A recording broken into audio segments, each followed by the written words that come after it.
What is up, Entree fam? Welcome back to another live stream here on Entree Woman TV, where we're helping you simplify the video creation process. And part of that process is literally making sure that you have a good camera. And so I emphasize like cameras and stuff like that simply because I think they're amazing. I think they're awesome, which brings me to one of the cameras we'll be talking about today, which is the Panasonic G100. That's one of them, but not the one I'm holding. That's the Sony ZV-1. Amazingness, awesomeness, as you can kind of see.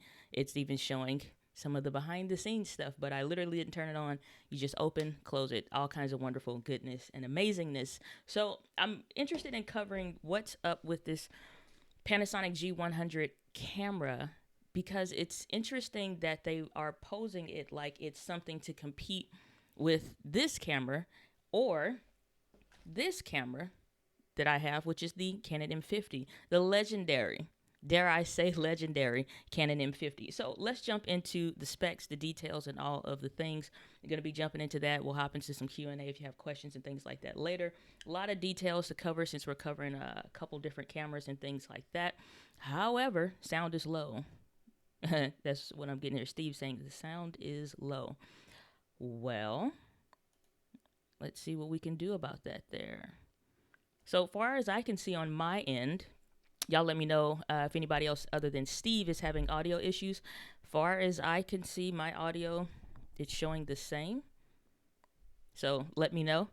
I'll cut it up some more, and hopefully that doesn't blast us into the eons. But let's see if I can adjust some things real quick. So I switched to a new computer. I'm not sure what the deal is. All right, let's fix this in 3, 2.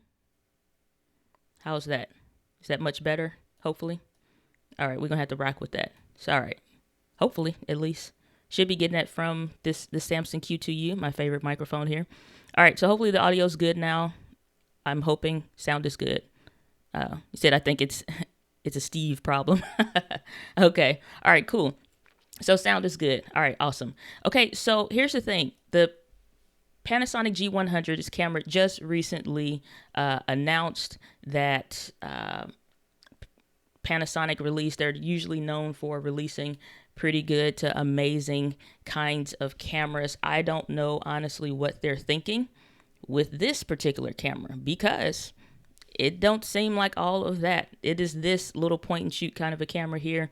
It has a little flash on here, but otherwise, let's scroll up and you can see the top of the image. So this is from DP Review. They're showing this Panasonic G100. I thought it might be an upgraded model to the G85, the G95. The G95 had its own problems, but when we look at this camera, again, it looks very similar. It looks like a blend between the M50 and the Z100 that just came out by Sony. And so it does have a flip out screen, as all Panasonics do. It has the little dial on the top, record button, and all of that. So other features, things like that, of, again, a blend between these two cameras. And it even has where you can swap out the lenses like a regular interchangeable lens camera, where you're looking at something like the M50, where, again, small, but you can take the lens off, swap it out, put way better lenses on there, and get a ton more performance out of it. Whereas, again, with the Z100 by Sony, you open it and it's just literally just kind of like a regular point and zoom camera where it retracts and things like that, which is good for traveling. Now, both of these are posed, well, all three of these cameras are posed as vlogging cameras. If you're into vlogging for any kind of length of time, you know that small, lightweight, easy to use is always important. However, that's a problem after so long, because you're looking at cameras like my A6600, which has all the things that you would want: headphone jack, microphone input, interchangeable lenses, all that. But these lenses are heavy. They're heavy as crap. And it don't matter if you even get a little one. After so long, the batteries, all the accessories, and hashtag all the things get to be heavy. So let's jump into the specs for the Panasonic G100. And I want to kind of compare some of the negatives, honestly, that the camera is having. So let's hop over and take a look-see here. It should be... All right, so let's take a look at some of the G100 negatives and see what we got going on here. All right, boom. So you should be seeing that up on the screen now. Somehow my monitor went out today, right before we went live. So unfortunately, we're rocking with what we got, which is one screen. So that's a little weird for me. So if we take a look at the Panasonic G100 negatives, it does have 4K video. However, that 4K video has a severe kind of crazy crop to it. It looks kind of ridiculous. I mean, honestly, it really does. It's unfortunate, but we'll get into that. But it has 4K 30, 24 frames per second, all of that. But it's a 10-minute recording limit. Panasonic is not known. It's not like it's a huge problem like other people haven't put limits on their cameras before, but it's a problem because Panasonic is not used to being one of those brands that do that. And the fact that they are just further frustrates, infuriates the market and all of us in it. So unfortunately, it's like, okay, well, y'all didn't used to do this. Why are you doing it now? Neither here nor there. 10-minute recording limit. 1080p, 60 frames per second. Even that has a steeper recording limit than the Panasonic, not the Panasonic, or any of their other Panasonic cameras, but the Canon M50 or the Z100. These are problems. At least 30 minutes was always the mark. Again, this is kind of weird, other than for heating, but that's, again, potentially a thing. 1080p, 120 frames per second for that super slow motion that everybody loves and wants. But then there's also a 10-minute recording limit on it. And so that's, again, it's just all of these weird negatives for this little camera. We have contrast detection, autofocus, which is completely, and I mean completely unreliable. That makes no sense. Panasonic, honestly, the fact that like that's the only thing. And people are saying like, oh, well, it's been improved and it's been improved. Yeah, it has, but it still sucks. So if you ever have used the Canon M50 and you've taken this great little camera and tried to use the 4K in it, you'll notice that it's constantly just hunting back and forth. Canon did the same thing, unfortunately, with the Canon M50, where it's not reliable autofocus. At the end of the day, it's just not reliable. And any test that you've seen online, it's just not reliable. So what's happening is it's trying to find the contrasty parts between the dark and the light and all of whatever. And it goes beyond. If I'm the subject, as you should be, it goes past you, goes back in front of you, doing all this analyzing, and then it finally stops on you. Only problem is if you move and if you're vlogging, you're always in motion just about. It's never in focus. So if you look at any of the videos from DP Review, and again, this is just my opinions from what I've seen and stuff like that, analyzing, comparing for two of the cameras that I am able to have hands-on with versus this one that's coming out. But when you look at it, it just kind of looks ridiculous. And so then if we go back to the fact that we have this 4K crop in video, the way that crop works is that you have APS-C size sensors, micro four thirds sensors, which is what this camera would be. And then you also have full frame cameras. So anything from your 6D Mark II, Canon EOS R, Sony A7 III, those are your full frame. I always explain it like French fries, small, medium, and large. So the small is the micro four thirds. Small sensor, APS-C, which is what I'm considering the mediums, which is what you're looking at for here with your M50s, A6600, A6400, which I'm filming on right now. Then that's what you're looking at. Full frame, again, Canon EOS R, A7 III, all of that is big. Now, where the ZV-1 kind of fits in a sweet spot is it's a 1-inch sensor. Bigger than what you'd have on a smartphone, bigger than what you'd have even in the Panasonic G100 now that they have, which is kind of ridiculous. You know, that, I don't know, either way, but this is bigger. The sensor is bigger than even the one that's in the G100. So what does that mean? It means it's going to be better in indoor situations, lower lit situations. If you go outside, you're going to get better. The bigger the sensor is, chances are you're going to have better background blur in addition to the lens and things like that, or capabilities. And so micro four thirds, it's already been a success with Panasonic, Olympus being in that space, other third-party brands. But the problem is, and I'm going to hop into these comments with you guys as well, the problem is that micro four thirds has kind of taken a backseat recently. And unfortunately, it's hard to say, and I want to hop into some news with Olympus as well, because they're kind of going out of business. So, or selling their company, same thing. So it's like micro four thirds has been great when it comes to traveling and all. Like that's the kind of sense. You want stuff like this. You don't, most people, if you do any kind of vlogging, full-time, regular, even played around with the idea, this is what you see on YouTube every so often. Daily vloggers don't use this. They use some of these kind of things. They use smaller cameras or something like my other camera, the DJI Osmo Pocket or something, at least in between, a variation of the two. So when we look at the 4K crop now, this is ridiculous because when it crops in 4K, with the image stabilization off, that's only if you're doing shots like this where you're sitting down. But if you're vlogging, which is what this is supposed to be built for, you're looking at a 1.37 times crop in 4K. In 1080p, it's a little less, but with image stabilization on high, it gets higher, obviously. So just a little bit for that 12 millimeter lens. I think is what the kit lens should be, like 12 to 35 or something like that. Okay, Micro Four Thirds by itself already has a 2x crop on there. That's just normal. Like I said, APS-C size sensors like the A6600, A6400 that I'm using right now has one. It's 1.5. So it's not as steep, but Micro Four Thirds has a 2x crop. Once you multiply that again, though, just for regular image stabilization on that 1.37, you're looking at that now 12 millimeter lens became a 32 millimeter equivalent lens. So it's punched in quite a bit. And then just to give you, again, some kind of perspective, this is an APS-C size sensor on this A6400. It's maybe 3 or 4 steps away from me, so it's a good distance away. And this is a 35 millimeter lens, and you can see just how close, like my head is right, like you see how much is in the frame on a 35 millimeter with a camera with less crop. So that doesn't make sense for a camera you're supposed to be doing this with. If I'm vlogging and I'm just supposed to be maybe about this kind of a distance, 35, that's like here.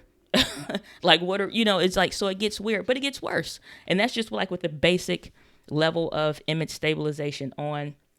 Switch that again, and now we're looking at like where you increase it. Let's say you make it higher so they could look better. You're looking at 1.7 times crop. Now you're looking at a 43 millimeter focal length, where again, it's not like this is 35 on a camera. Like that's end of story. Anything worse than this, you're cropping in. And what's cool about EcammLive is it will let me play around with the settings here real quick. And so just to kind of give you some kind of idea, if I turn on where I crop in some, let's say somewhere about there. Now this is sitting down a few steps away, 3 or 4 steps. Let's say this is now cropped in to approximately that 40 millimeter or so length. We just lost from here to here. That's quite a bit. And so even DP Review, like they were showing how, just how bad that is when you look at it, because when we go back to the website and we scroll down here with what they have here for this type of example, you can see what a regular no crop in the image looks like if it's, held probably all the way at arm's length. And then with the 4K image stabilization on, crops in some more. Now it's cutting at just like from the top, it's over the top of his head or under the top of his head, right at his neck. And it just kind of gets worse. It just gets worse. Now, granted, it is less in 1080p. However, kind of don't matter, because if it's already jacked up at 1080p, 4K, it's just like you're reducing the limitation. So it's kind of weird. Let me hop into the comments real quick, bring y'all into the conversation. Steve McRae, manager, good to see you. Glad that you're here. And Matthew Carter, I saw you earlier as well. So good to see you. Glad you're here. Steve H, say you sound absolutely fabulous. Okay, awesome. Thank you. Steve H, you're saying the naming of the G100 is confusing. It should have been called the GX9 Volume 1 or the G100. It is weird, or is that 6 or a 6 or something like that, potentially, depending on how that is written. But the thing is, like, I agree, because it leads you into believing, which is why I think it was more of a letdown for what we expected. You had the Panasonic G85, which I had, which is a phenomenal freaking camera. That camera had no recording limits, built-in in-body image stabilization. The crop wasn't so bad or severe. It was great. A really fantastic camera. Again, it just, after so long, you really get tired of dealing with the autofocus. Now, you look at the G95, it's like the crop got worse. They made very minimal improvements, and it just really was kind of depressing. So not even a lot of people picked that camera up that were coming from the G85 because it's just like it's not really an upgrade. So the G100 in the naming scheme just makes you think this is going to be better. I think they should have had, and Panasonic already does an amazing job. Their GX8, GX9, which I had the GX8, fantastic camera. Same kind of a deal, flip out, built-in in-body image stabilization, all of that. So really, really cool when you think about it. Now, if you think about and you compare any of the other stuff with this camera, it was something else when you look at what's already out there. So I'm going to compare the Canon M50 because I'm not going to sugarcoat this for any of the cameras. All of them have things that they could improve upon. You look at the Canon M50, these are some of the negatives. When you're in 4K, again, the 1.6 for Canon's crop from their APS-C is already a thing. Now you're looking at a 2.5x times crop when you're in 4K. So again, you're looking at more of a steeper crop. Didn't have a headphone jack, which none of these cameras do. Doesn't have clean HDMI out, which the other two do. So the Sony Z100 has clean HDMI out, which is freaking fantastic, I might add. The Panasonic G100 has clean HDMI out. It just won't work with their new software that they're using for via USB. You don't have internal battery charging, which is something I think it's a miss with the Canon M50 because there's really no reason why this camera shouldn't have. It's a much bigger camera than this one. It's just a matter of what they wanted to put inside of it and what they didn't. So when you compare these two cameras, they're really, this one's lighter, of course, but at the same time, it's like bigger camera should have more, you think, but it doesn't. So that's kind of unfortunate. So now you think like it should have had internal battery charge. It doesn't. This one does. Works pretty fantastic if I do say so myself. You look back at the M50, also looking at small native lens lineup. And so that's one of the negatives, but again, that's native lens lineup. You have access to all of the other Canon lenses that you could or want to use or what have you, which is fine. But again, you're starting to get into a much bigger package where it's a noticeable difference. Like this is that Sigma 16 millimeter lens, fantastic lens. However, you put a lens like this on a body like this, now that lightweight whole ideal goes out the window. So that's where like ones like the ZV-100, which at the end of the day, long story short, the Z100, honestly, I think is the best in between because you're not trying to, if you're for real vlogging, you're really not trying to carry 2 and 3 and 4 different kind of lenses. Like you just want this, honestly. And then you zoom in, you zoom out, you do your thing and you move on. And that's it. So it's not that the G100 isn't a horrible camera. I just don't think that it's a great idea for all of the things of what they done with the camera. But it was some specs because they also pulled some actual details that I kind of want to dive into as well. But real quick, let's hop into the comments just to, again, bring you guys into that conversation here. So, Steve, you're saying Panasonic appears to be going for the smartphone user. And that's another thing. I thought about that last night as well. The most smartphones are plenty. It has 3 lenses. I was just describing this. I was on an interview and a podcast with Ray Edwards, amazing copywriter, good friend and client of mine now. And the thing is, it's like we were having that conversation. You're not buying a phone, or your phone doesn't cost so much because it's fantastic with email, or it does great with managing your apps or something like it. You're not buying your phone for that. They spend a significant amount of time just on the camera. And when they make improvements, they're talking about the camera. So you already bought a camera. It was your phone, your smartphone. And so it's not any real competing with that because I guarantee you, if you wanted, or if you thought you might like, oh, let's go out and it's like, oh, I could bring my camera.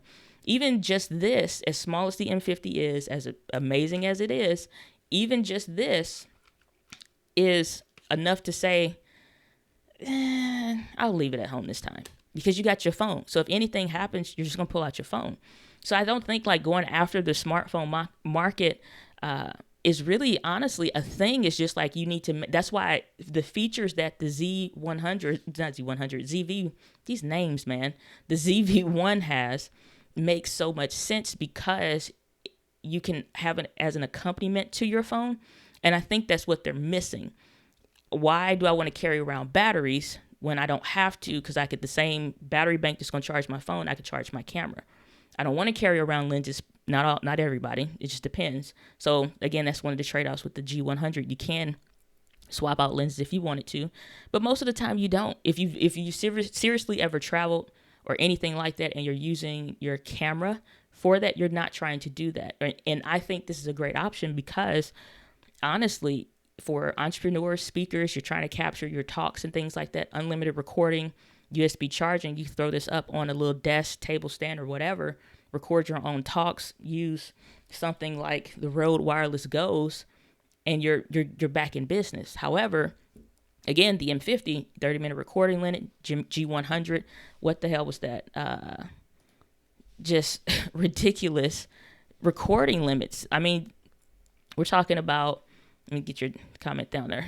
Talking about 4K, 30 and 24 frames per second. You're looking at a 10-minute recording limit, 1080p 60, 20-minute recording limit, and 120 frames per second. So that's fine in like for 10 minutes because you're not honestly recording. So this one's kind of okay. But the 1080p 60 and all of that, like just, and I don't think it was ever really talked about a whole bunch as to whether or not in just regular, like let's say 1080p 24 or 30 frames per second, if there's a recording limit for those. Because if it's not, then it's just like a little bit of a give and take there. But I just think it's weird for Panasonic to do it when they have cameras like their ZS70 that I had.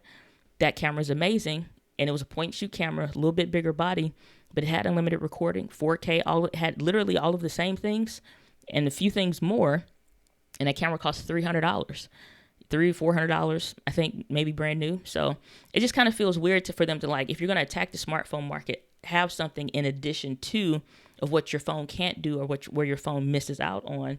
Whereas like when you talk about zooming in for something, a kit lens that you may carry most of the time or something similar is not going to zoom. So if you're not close enough, then you can't see it. Now you're in editing trying to punch in, whereas on this you can. So that's kind of, again, some of the trade-offs as to what can my phone already do and what should the camera be doing to maybe help with that. And this is not a hardship to carry. And I think I think it's a complete oversight. It's just like reusing parts, I guess. I don't know. It's just kind of weird. So, Steve, you're saying I think the M50 received flack for when it was released. Now it gets some love too. Yeah, I completely dogged the Canon M50 out completely. The videos are still public, and I still have my complaints about the M50.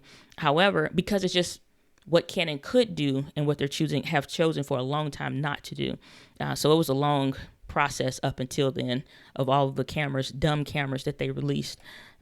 Steve McGray, manager, saying, I thought Canon M50 software upgrade gives you clean HDMI out now. That's not HDMI out. It's just USB. That's the difference. It still has all of the issues that it ever did when it comes to using HDMI out. So it doesn't have all the stuff I already talked about in several videos. So it doesn't give you clean HDMI out. It just gives you the option to use the camera via USB, like with EcammLive. And that I might add, now you can use use the Sony ZV-1 with EcammLive natively with the USB cable as well now. So that's pretty cool. Steve H, you're saying the product close-up focus of the Sony looks amazing. Yeah, I mean, that's the other thing. Like, it's other stuff with not just having good autofocus for this, like literally this kind of a distance, but like just the product like this is not even the product showcase. It's just me blocking the screen, and then you can see this based on the regular autofocus. Whereas on this camera, they can introduce something completely new where you literally just can hold it up. If I was filming on this and I was holding up one of these other cameras, it would zip to it, and I'm blurry now, even though there's not much distance between us, just simply for Sony paying attention to their users. And so I think that's fantastic. And so I want to look at some of the other specs real quick as well for what they're doing for this camera. And so when we look back at DP review, and I put a link in the description if you want to follow along for this, they also compared it to the Canon G7X Mark III, which is a similar point and shoot camera. It has 4K, some live streaming elements and stuff like this. Personally, for me on this channel, I never recommend this camera ever. A lot of the same problems, honestly worse. So the G7X Mark III, honestly, in my opinion, was a trash camera. So we're just going to ignore that column. So they had the Panasonic G100. It's named differently in other countries, so that's why that's there. The ZV-1 and the M50, because it kind of makes sense. Now, the M50 isn't $900 anymore. It's just that when it launched, it came out at $899. So we're looking at the same price. The ZV-1, G100, same price. Same type of pixels as far as on the sensor, stuff like that. And then DFD, their depth from defocus, the same way Canon has dual pixel autofocus, that's their thing. Their branded autofocus. Panasonic's branded horrible autofocus is called DFD, depth from defocus, and it's a contrast detection autofocus that sucks. And so there's no two bones about it, there's no other way around it. Whereas with the ZV-1, it has phase detection. Built-in mics is just the internal ones. Those are fine. There's some really cool things about the ZV-1's viewfinder. It has one. It's like, it's handy sometimes. Super sunny situations, it's handy sometimes. But you do like what you do with your phone most of the time, and you kind of cover it with your hand in the story. So that's not a big deal. Rear screen, it does have a better screen, which Panasonic is good at. 4K 30 and 24, so same amount of resolution there. However, again, it's a 4K 10-minute, 1080p, 60, 20 minutes. And then, okay, so here's the answer to that question earlier, which was there a recording limit in just regular 1080p? There is. So 1080p, 30 frames per second, you're just looking at the 30-minute recording limit. And then 4K on the ZV-1, Sony ZV-1, is saying that it has a 5-minute recording. That's when you first like set the camera up or don't set it up at all. You can change that. So that's not a factor. You can record over an hour. So it's just the idea. So we got some crops here. There is some slight ones, which is kind of expected on any camera, just about. Even with the, like they have the M50 over here. I'm just kind of ignore that for the moment and just kind of compare the point and shoots. The crops are pretty much kind of similar because the ZV-1, again, like I said, it has its negatives as well, also has one. Getting a text from my friend. So mic input, same kind of a deal, XLR via adapter. Okay, so I didn't know this was a thing on the ZV-1. And then weight-wise, the ZV-1 is lighter. So not that big of a deal as far as between the actual specs other than recording limits and the autofocus, which honestly, in my opinion, at the end of the day, when it's all said and done, are the biggest frustrations with Panasonic at this point. And then, like I said, it leads me into my other thing where it's like Olympus is kind of going out of business, or they're selling their company because stuff like this. You stay out of the market too long. A lot of people didn't really see the value in what I'll put it this way. They didn't see value in us, period. Entrepreneurs that are on YouTube sharing something or some element or whatever, or just regular content creators, they didn't see the value in anybody. Family vloggers, they saw no value in anybody. And I'm not saying that they never did, but they didn't to the point to where I remember tracking back along with all of this camera stuff, because I'm looking the same way most of you guys look when you find my channel. You find it most of the time probably about the Canon M50 and stuff like that. And so I've because it's like, I have this camera, I bought it, I'm using it. I bought this for vlogging for when I'm traveling because it was small and lightweight comparative to my Panasonic G85 at the time. And I'm like, I wanted something that had reliable autofocus. I had the Panasonic for maybe about a year. And I'm like, yeah, I'm sick of trying to constantly think about, am I going to be in focus or am I not? No matter what of the 5 autofocusing types you could do. And so I'm like, I just want to go out of town, have my camera, capture some moments, and be done with it.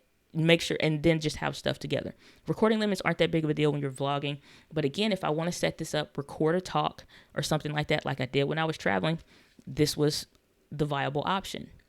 I even had the Panasonic GX8 that had, again, no recording limit, 4K, built-in in-body image stabilization, this kind of a flip-out screen, which is amazing. And it just like, you know what, this gets to be a bit much. Even when you just have this thrown in a messenger bag, plus a book, a journal, or whatever, this gets weighty.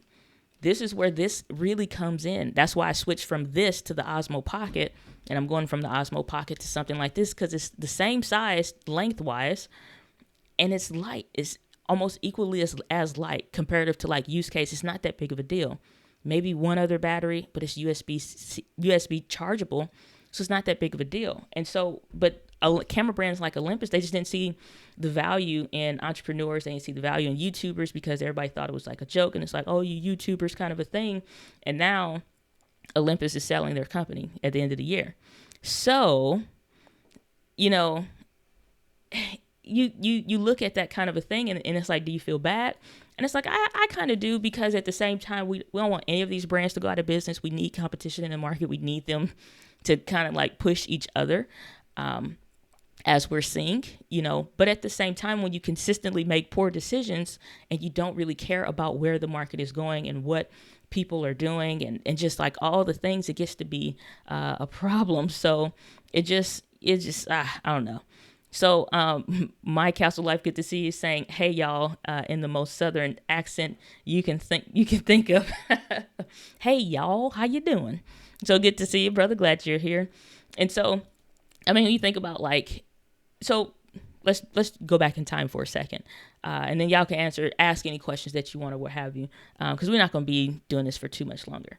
So check back to 2017. I'm following the camera industry. Canon just released the Canon M6. So that it flipped up the original one, the 7070 and the T7i had just came out. Now in 2017, all of the previous Canon cameras did not have their dual pixel autofocus. That whole, we'll give you this, we won't give you that thing, was very hard back in the day. So that at that time, I think it was like NAB show had just came out. They literally just released dual pixel autofocus in their other cameras. And they still weren't doing 4K in any camera. So it was just kind of like the same camera reused and reshaped into different forms, essentially. But here's the thing. I pulled these stats real quick because I found it interesting. When you look at, and this is from socialreport.com, you look at back at the stats from June 2017, it was a ton of stuff happening in video. And YouTube even wasn't leading then, but you got to think 1.5 billion monthly users on YouTube at that time. At this, like, this is after now the NAB show, this June 2017, you know, circa 2017. You have video taking off in a major way. And so at this point back in the day, nobody's concerned. It's just like, the YouTube thing will blow off, or people, you know, but now look into where the times that we're in. More people, not even more people, literally everybody has to care about video now. And so now these brands that don't have anything, they were never checking the polls for their people. They just didn't care. Where they at? Now you got Olympus going out of business or selling their company, which potentially they could bounce back depending on who I think it's like a company called JIP or something that bought them, which they are used to dealing with company acquisitions and whatever. At the end of the day, the point is we compare these cameras. Why does that matter? Because the reason why I recommend brands that I use or cameras that I use or have experience with, or I'm doing live streams like this, going into the details, is because who's caring about us? Panasonic clearly making more poor decisions, making cameras that are not for us. Content creators, entrepreneurs, families. Because it's like at the one thing, if you're new, you at least want to be in focus, have it look good, have it sound good, and so you can at least post your video. You can learn the elements of color grading and audio engineer and all the other stuff and software. You learn all this stuff later. You want to do this. You just want to take the camera that you bought, put it on a tripod, maybe use it for a live stream, take it down. If you want to go and do like an event that I'm doing for this weekend, for example, a surprise for somebody, I don't think the people are watching, so I'm not going to say nothing because I don't know if she watched it or not, but it's going to be a surprise. And, it's just like, oh, Diana, can you come help with this? Yeah, sure. You know what I'm saying? Like, and same camera, record videos for my business. If I'm doing a talk, record those talks. And so it's really interesting to see like Panasonic come out with a camera that really don't compete with the cameras that are already out there that are cheaper. You can find this for $499, M50, $499, $430, I think, on Canon's like refurbished website. I bought one even last year, $300 used, essentially brand new, hadn't been really touched. And so when you can buy this, why would I want that? Even though the M50 is not perfect, and even though I think this is the standard content creators camera, like the go-to standard, like why would I pay you more to get less? And if I'm going to pay more, there's a better option.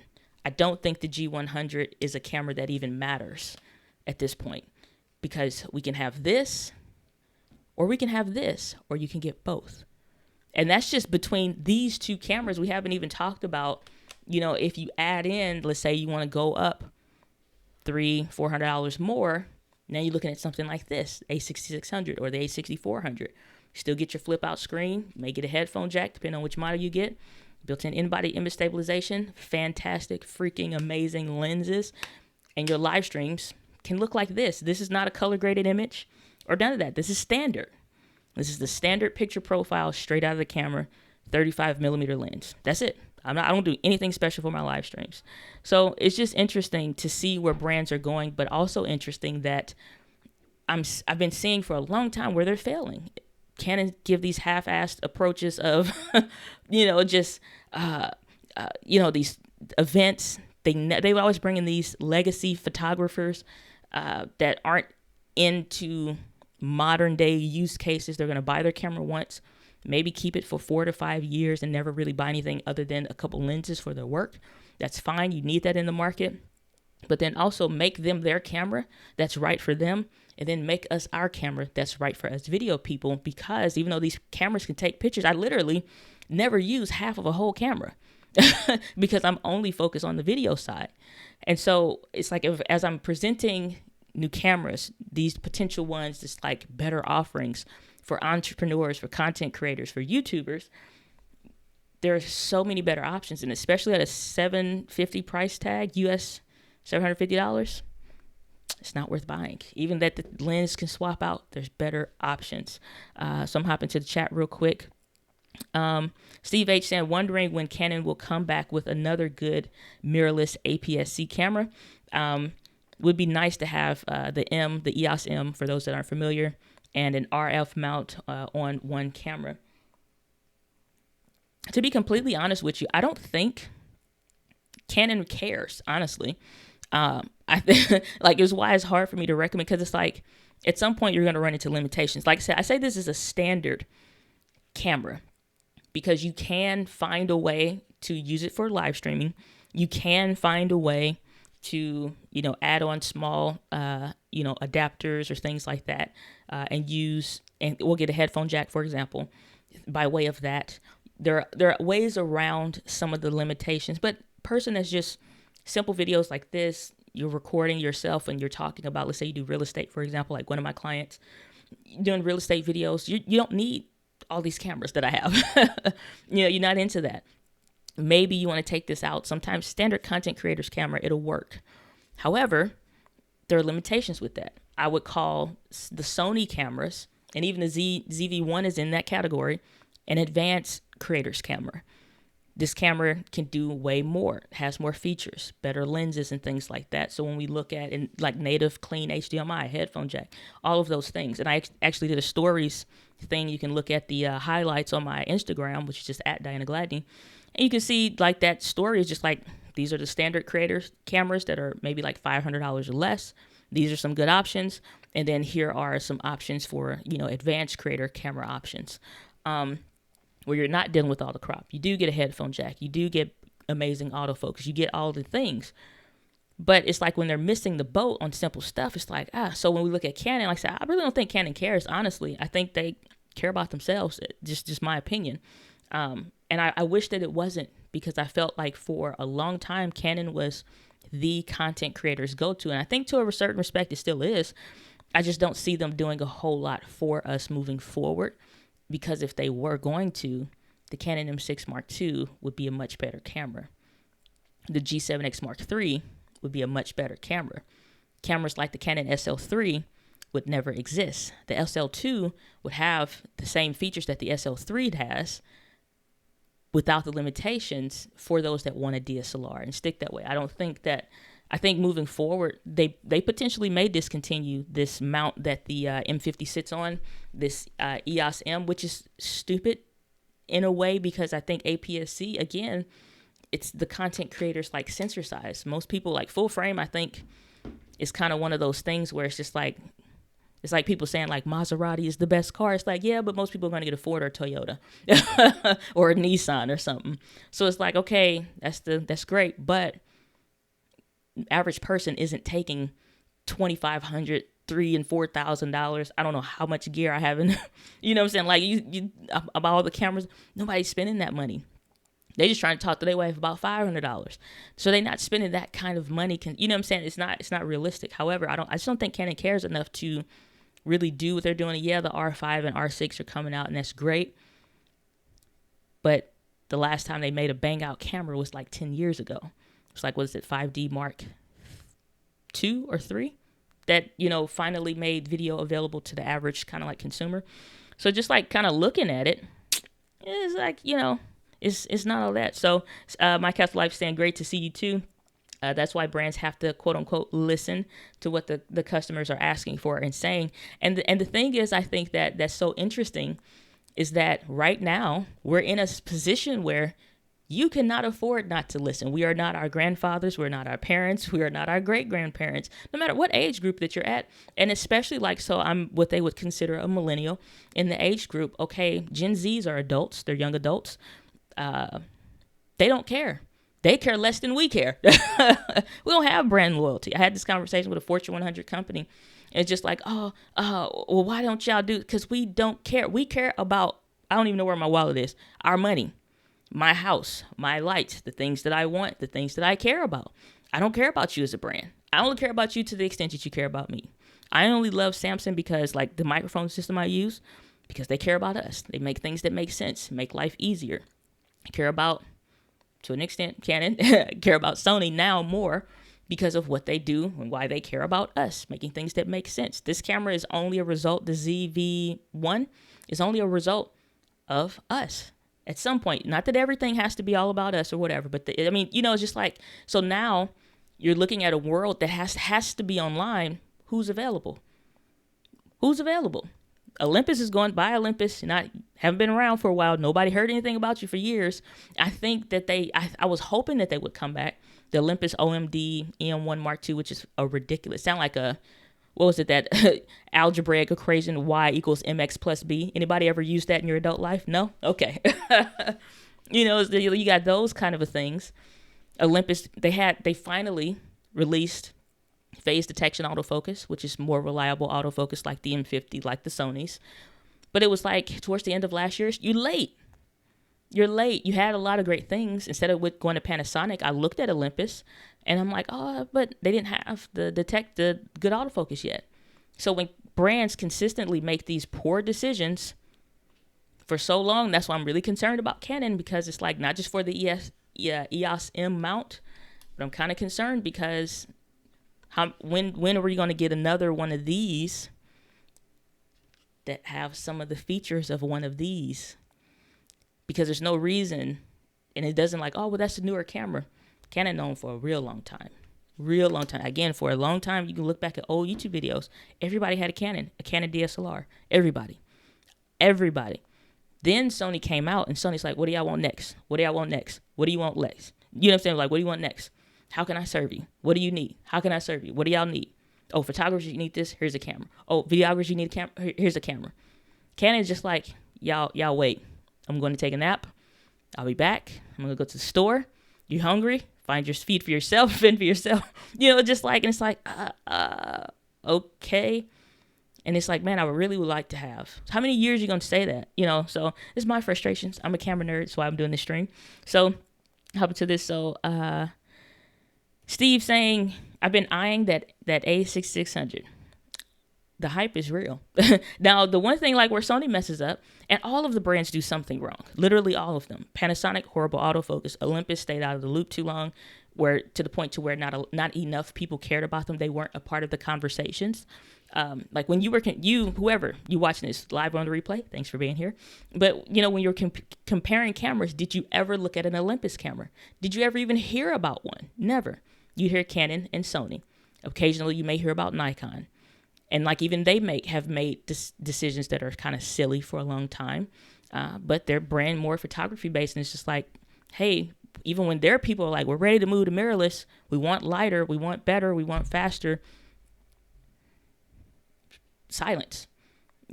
Sony, I mean, to the point it's like every 6 to 8 months was dropping a new camera, and I'm with Canon, and I'm like, man, can y'all come on, Canon? Like something, please, something. So when the M50 came out, I was livid. I was like, it's a trash camera. It's stupid. It's dumb. Whole rant video, middle of the night. I ain't even cutting the lights on for real. Just went off. So, the hype is real. Sony could definitely, the one thing that they need to work on is their built-in in-body image stabilization. Handheld for just like panning kind of stuff is fine. More active motion for going to vlog with the camera is just, you might as well just get an A6400, which is why camera of the year for me, A6400.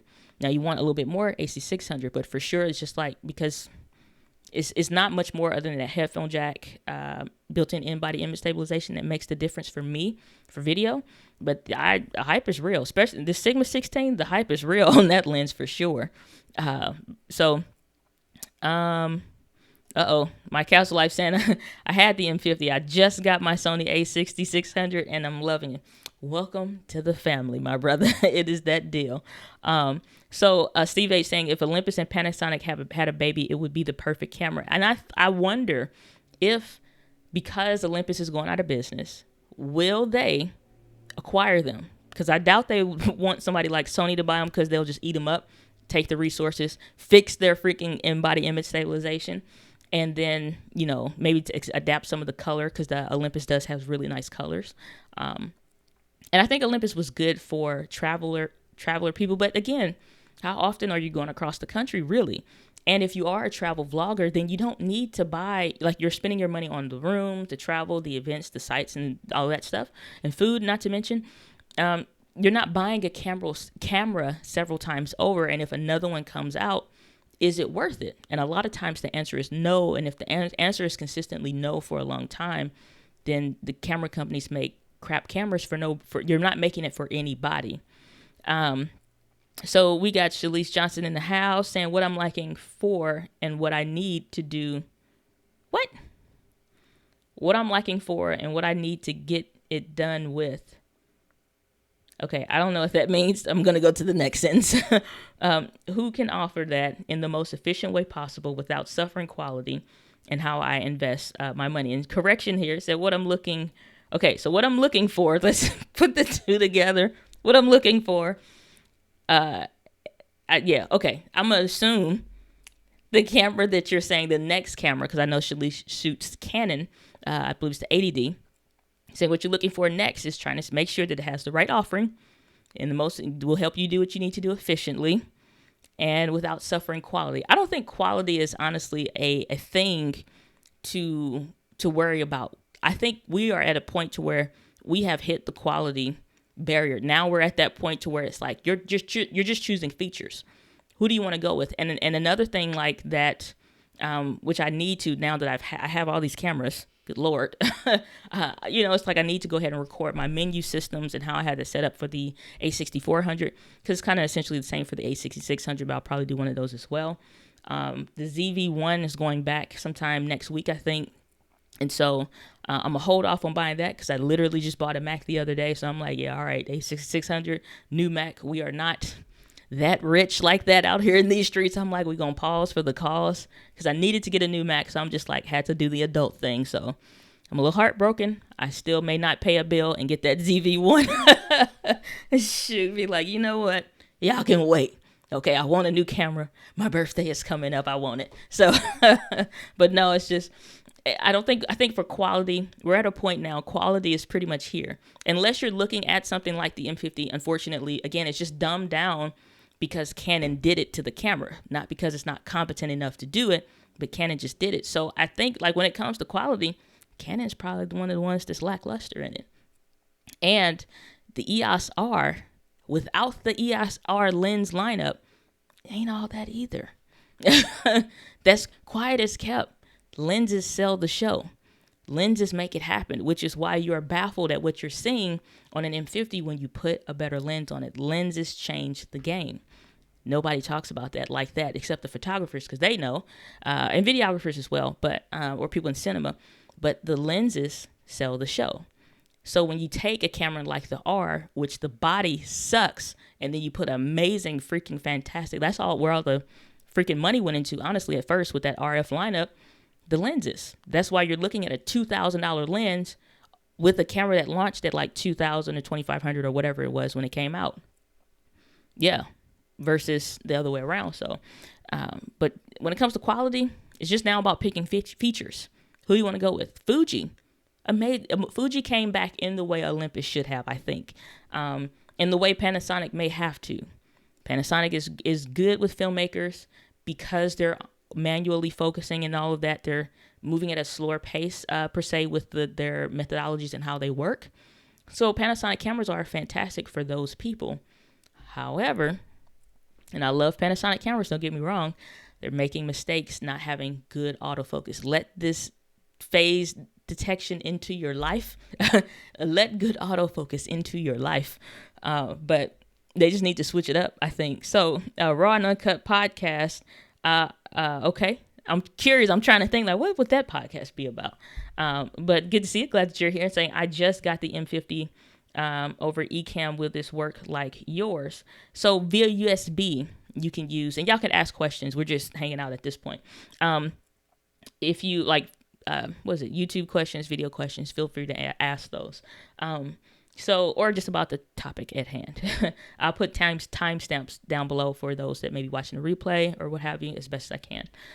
So I just got the M50 over Ecamm. Will this work like yours? If you got the M50, make sure you got a USB cable that will, which there and should be in any of the videos, a link to a USB camera on Amazon, USB cable on Amazon if you need one. It just has to make sure it transfer data. If it does, then you're good to go with using it with Ecamm. So. Let's see here. DD saying absolutely the lens changed the game. Sigma 16 gave a nice, nice new look. Yeah, and I saw that with Cantor Simmons, who you've seen in one of the How to in the Real World series videos, where it took his camera and stuff that he was doing with what he was using to help him get a better look. And he was messaging me. We were talking. He's like, man, it's like I'm getting jealous of all the stuff with the Sony. He's like, I want more. And I'm like, before you invest in more, see if just what you're trying to get at is a result of a better lens. If you're not running into the issues where you would prefer USB charging, if you're not running into an issue where you want maybe better 4K with reliable autofocus kind of a thing, get a better lens. If 1080p is all you're really trying to do, 4K if you're doing sit-down stuff, because then you can manual focus and it won't be a problem. Just see if a new lens will help. He got the Sigma 16mm lens, same one I'm using here on this A6600, and it breathes new life into the look of the camera. You get that one for the M50, it'll breathe new life into it, so that's amazing. Mike Castle Life saying, I hate to say this, I love Canon. My first camera was from Canon, the Canon 7D, amazing camera. And still have and use it. I just found a new love, Sony. Sony has everything all together, in my opinion. I'm telling you, it's like when they say is the grass greener? Yes, it is. Let me tell you something. The temperature is better. Okay, the drinks are better. The desserts are better. You know? It's just not just the grass. It's everything. It's the whole lawn cookout, okay? The barbecue is better. The sauce is better. No. But it is, though. It's like most people, even me, I'm telling you, even without having used the camera, I had looked at one before, and I'm like, it's different. Not going to bother with it. But when you take just a little bit of time and get familiar, the menu systems are essentially the same. One tab is for photo-based stuff. A second tab is for video-based stuff. Then you have your playback menu that's in the middle. So when you're reviewing images and stuff. Then you have the settings, network and settings, like for like your Wi-Fi, Bluetooth, and all that stuff. You have your settings tab and your network tab. And then you have the My menu. So whatever it is that you use most often that you can't put on a custom function button maybe, then you can just put it there. The M50 is set up that way. The Sony a6400 and a6600 set up the same way as well. So it's not that big of a deal. It just has like, whereas this one, cut the M50 on, maybe it has like 4 or 5 tabs. Maybe this one has 10 or 12, but the camera can do more. So it can do more. So you need more tabs. Maybe you don't need all of the other ones. You're just using one more. That's the difference. Like real use case is just, you're just using those maybe 1 or 2 more tabs that have the features that you're also going to use more often. So yeah, people have been asking me, I've been getting messages, especially like DMs on Instagram, like, hey, I'm kind of looking at Sony now, and it's just like, make sure it's what you really want, because the lenses, and I've been playing around with different lenses that I got for the Sony, and I think I got 4 now, five lenses now for Sony. This first of all, price on the Sony lenses, is it worth it? Yes. Are they overpriced still? Yes. But the quality is impeccable. I only had that experience with one other brand, and that was with Nikon on the Nikon Z6, where I was really baffled at the look of it. Even with a cheap lens, the sensor is good on the Nikons. So, I mean, and then Fuji is really amazing as well. But the lenses, I got the 16-70, f4. So rocking with that lens, of course. You got your kit lens.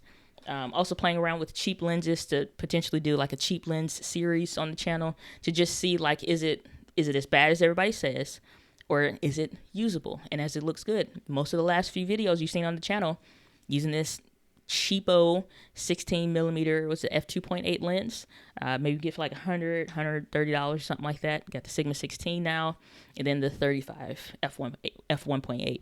And so it's like I was using the Canon M50 before, my Yongnuo 35mm lens. I need to put all this stuff someplace other than my desk. With speed booster, Yongnuo 35mm lens, nice background blur, all of that. And that lens is stupid cheap, maybe like $80 or something. It works. But at the same time, when I honestly took my M50 images, the best stuff that I've been able to do, even for client work, I did a shoot with, just to see, I did one with a friend, and I did another actual paid client shoot with the M50 just to see, can this work? And I'm like, this looks really, really nice. It looks really, really good when you use good lenses. However, is it worth it to buy amazing lenses for a camera or a brand of camera that you may not keep for that long? That's not true for everybody, and not everybody needs all the stuff that I'm using or has, because I do videography work. But it's like, at the end of the day, if you get a look like this and you're only buying it once, you don't need to upgrade. I honestly am good for the next couple of years if I never want to change cameras. I don't have to buy anything else, have to use anything else. If I only kept this, get amazing quality. You look at channels like Becky and Chris, and hop in the comment section here. You look at Becky and Chris for their YouTube channel. They use the a6400, and I'm like, how do I get an image there? Like, what do I need to learn to, start pushing it there? And so it's freaking amazing. So yeah.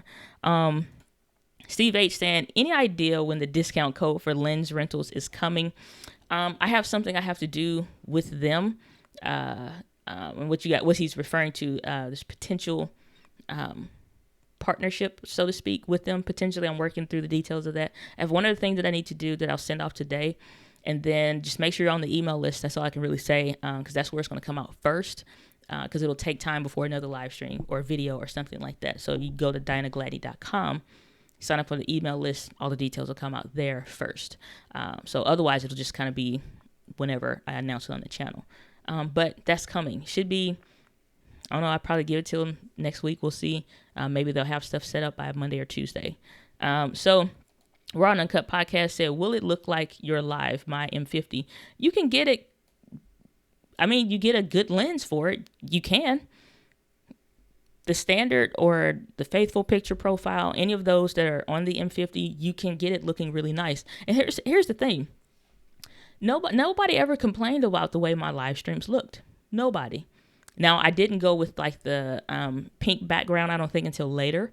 I didn't go with the kind of a look that I have right now until later, because before I was using more like what I call a golden look, where it's like really of a yellowish hue.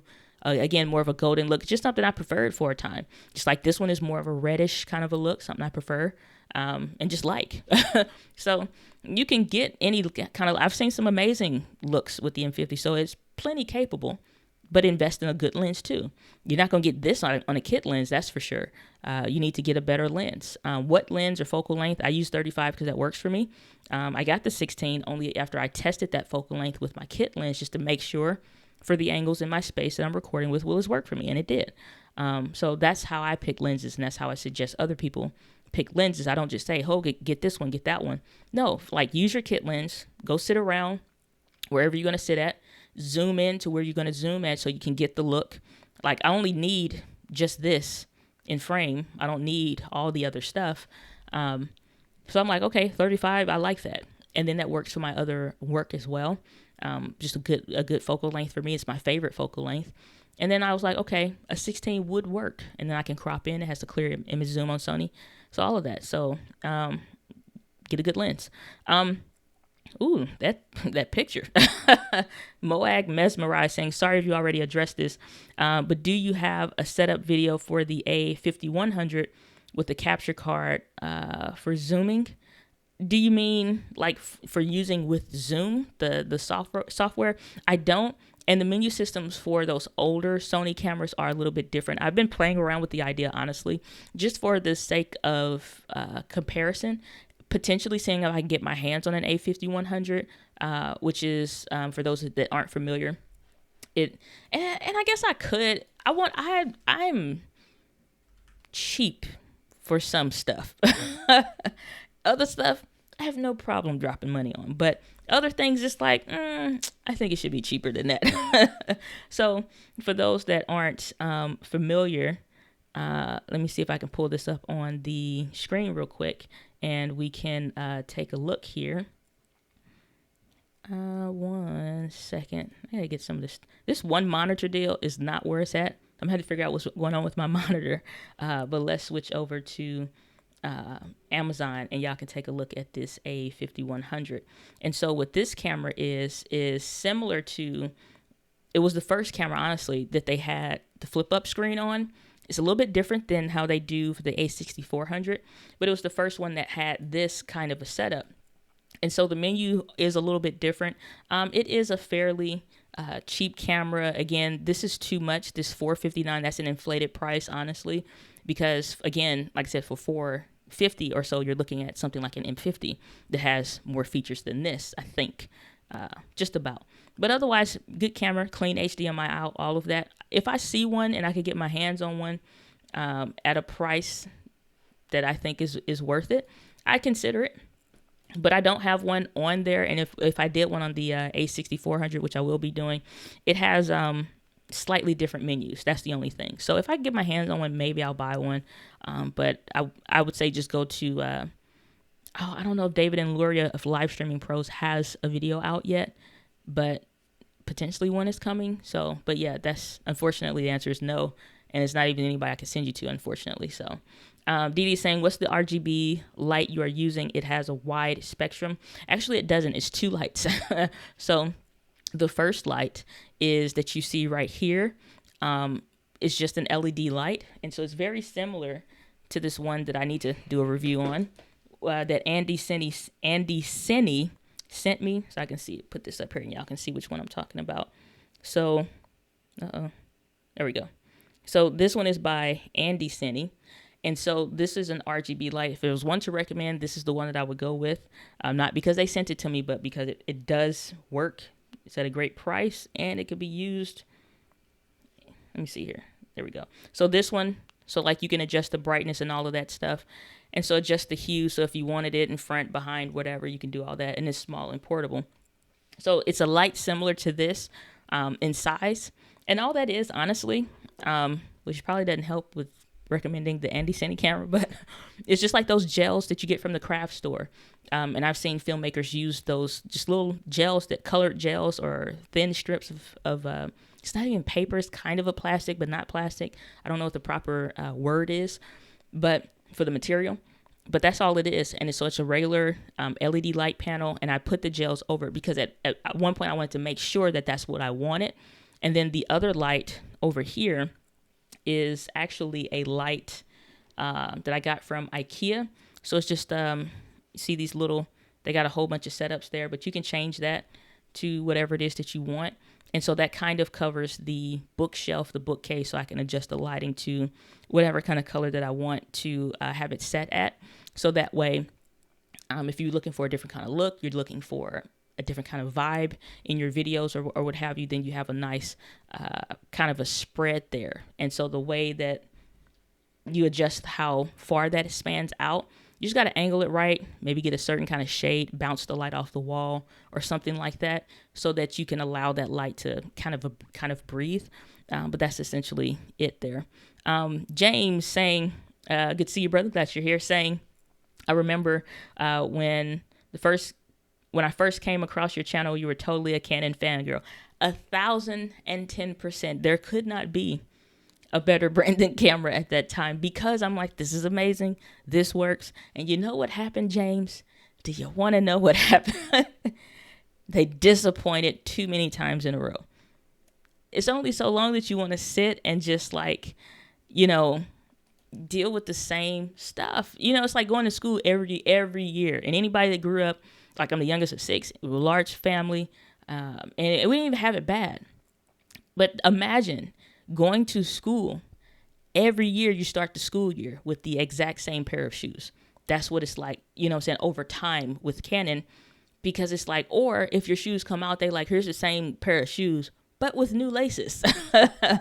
It's like, so now you got your toothbrush and a cup, an old Dixie cup, and or Solo cup, I think it is, and you just trying to clean your shoes off. And it's just like, that's kind of what it's like over time. And so it's like, I had been doing my run with Canon since I got started, literally since I got started. And the only comparisons, the same way it's between Canon and Sony now, at that time, at 2015, circa 2016, it's just Canon and Nikon DSLRs. Everybody had Canon. Like I said, it was the content creator's camera. And so it was great for a time. Now that time is over. This was it off of Game of Thrones, and now its watch has ended. Adam's Exploits, good to see you, brother. Saying hello, Diana. Good to see you. Glad that you are here. Old is gold. Good to see you. Saying hi. I just bought the M50 today, and I have already watched an NOS of your videos. I'm guessing like a number of your videos, video tips, and I'm about to live. Go live this coming Sunday. Is there any specific point you want to give me? Well, congratulations on your new purchase. No matter what you buy, I always congratulate people on their new buys, because it takes a lot to make a decision, throw your money behind it. So that's huge. Somebody that's new, you just bought your camera, you're just getting ready to live stream for it the very first time. And I am going to give it specific and general tip, and then I'll give you one because you said you're doing it for, I'm guessing for church, since you're saying Sunday. So I'll give one specific to nonprofits and church for that use case. If you're going to be using your Canon for that kind of a thing, what I would suggest is, number one, for anybody, make sure that you are testing your setup before you go live. The reason is because it doesn't matter if you tested it a couple days ago. Literally on the day of, things happen, which is why I have no monitor for a second monitor today. So I'm switching screens and just flip-flopping between what I need versus having an organized system that I was able to test. I shut down, restarted my computer and all that. Monitor's not working for whatever reason, even though it literally is just working a few moments before. So it doesn't, like, right before, give yourself maybe like a 15-minute marker. Test, obviously, like 2 hours advance if you have it. And then test again 15 minutes before you actually go live. And the reason why you can do like unlisted, The reason why is because things go wrong, cables go out, or they become loose, whatever. I promise you, the weirdest stuff happens right before you go live. If you're getting ready to go live, also test a system, especially like for churches. The way I do my streams, typically, if I'm doing something like this, it kind of gets into the point where it gets more laid back. If this was just an in-depth where nothing went wrong before, where I could have the video clips that I wanted to share, I could have all the things because I'm using multiple screens. Now I can't, because of this, have a system though that you can rely on. So again, if I'm doing, for example, the stream like I initially intended or wanted to do, what I would do would be where I'm like, hey guys, or I'm starting the stream and I'm like, as soon as it comes on, be ready. Not like don't worry about the preview countdown screen. That's okay. But just when the camera actually comes to you, it's like, hey guys, welcome to today's video. Today we're going to be talking about X, and just like go into the point, just start. Don't delay. A lot of people have issues where they're sitting like, oh, waiting for a few more people. You're disrespecting the replay value for those that are coming and for the people that are actually there. So nobody's being helped in this other than your clout for wanting to feel like enough people are on for you to present the information. So I would say be aware of that, just the presentation of it and all of those things to make sure that you're there. First time ever, thought I had a little bit of audio issues. So I'm like, okay, just knowing where to go, how to fix stuff, to do quick fixes. So you just want to experiment, test, get used to it. Don't be like, oh, I don't know what I'm doing and where things are. You'll feel like that, of course, but have done at least some test runs in general. And then for churches and nonprofits, if you're thinking about using a camera, which is fine if you're using something like Ecamm, fully competent system, then again, all those things I just said, test, have a system, but get the pastor on board. They don't get to walk on like they're the beesknees.com, okay? They need to practice too. And the biggest problem, nonprofits, churches, I'm saying like the pastor, insert whoever the VIP is, most of the time they suck. They'll sit there, I'm on yet. They'll look at the camera and it's awful. They be like, where I'm looking at, oh, not down here. So don't teach them how to use the system. So most of y'all, if you're looking at the camera or the screen right now, if you're not playing it in the background or something, I am looking at you the whole time unless I need to look at the screen so that I can do something different. Otherwise, my eyes are on you. Now, this looks weird if you're not used to it, or it feels weird because all you're looking at is the lens of the camera. If I literally look anywhere else, I'm not even paying attention to you, and it looks weird. So if I'm looking down at my screen to what makes sense to monitor, then my attention is off. That feels off. So there are a lot of tips when it comes into like the presentation side, the tech side of things. Just test. Have a very simple intro, middle, outro. That's it. And just get used to that system. And again, the presentation of when you're on camera, like my energy level, if I was talking to you in person, I wouldn't necessarily have to do, like I would probably still talk with my hands. That's just me. So I'll be doing this all day long. But when you're on camera, you need to elevate your energy so that you're at like an extra 10% of energy. Because if I just talked like if I was talking in person to my friend, now I just sound like my dog died. And I'm just like, oh yeah. So, and I was watching, the One Piece anime show. Is really cool because, his arms can stretch really far and it was really amazing. So I was just really like, it's dull. It's dull. Whereas I'm still myself, an authentic version of myself on camera, but show up and be you. Like, so now I got to add an extra 10% so that it comes off normal on camera because it's going to zap 10% of your energy. So hopefully that helps just kind of give, and it's honestly for anybody, nonprofits, anybody can use those tips. So if you're just really, really getting started with that, like just do some tests. You'll be able to point out yourself, like, why is I'm not looking at the people. I'm looking down here, right? So, and then you can say, oh, that's two not together. I can't find, now it's a little harder for me today because I'm working off one screen. So I'm trying to shuffle stuff instead of having two because my system is built on two screens. And so just, get in there, get used to it, do some tests, like not like actually do it for real. Have whoever the speaker is be there to test also. Because most of the time the tech people can be on point. But if your speaker don't know what they doing, turn off their mic and all the rest, it's going to be shot to hell. So that's what I can say. Adam's Exploit saying you're going for the pretty in pink look. I guess so. You know, it's all right movie though. And then SAH Production, good to see you. Glad you're here. Saying, Diana, my problem after 150, I guess for the shutter speed, a low f-stop, which is for the aperture. I'm trying to help those that aren't familiar. And it's low. The ISO is low. It's blurry in a forest near. All right. It's saying, and after focusing on the face, then capture. Okay, so I'm going to need you to, you're saying that you have bad English. Okay, let me see if you can retype that a little bit better, potentially. Maybe use Google Translate. I use that sometimes. That's why I'm saying it. So use Google Translate so you can type it in your native language and it'll translate, and then just paste that into the chat and I'll come back around to it. Because I don't know what you're asking for that. If you're trying to get it blurry, not get it blurry. If the lighting's not right, or what that is.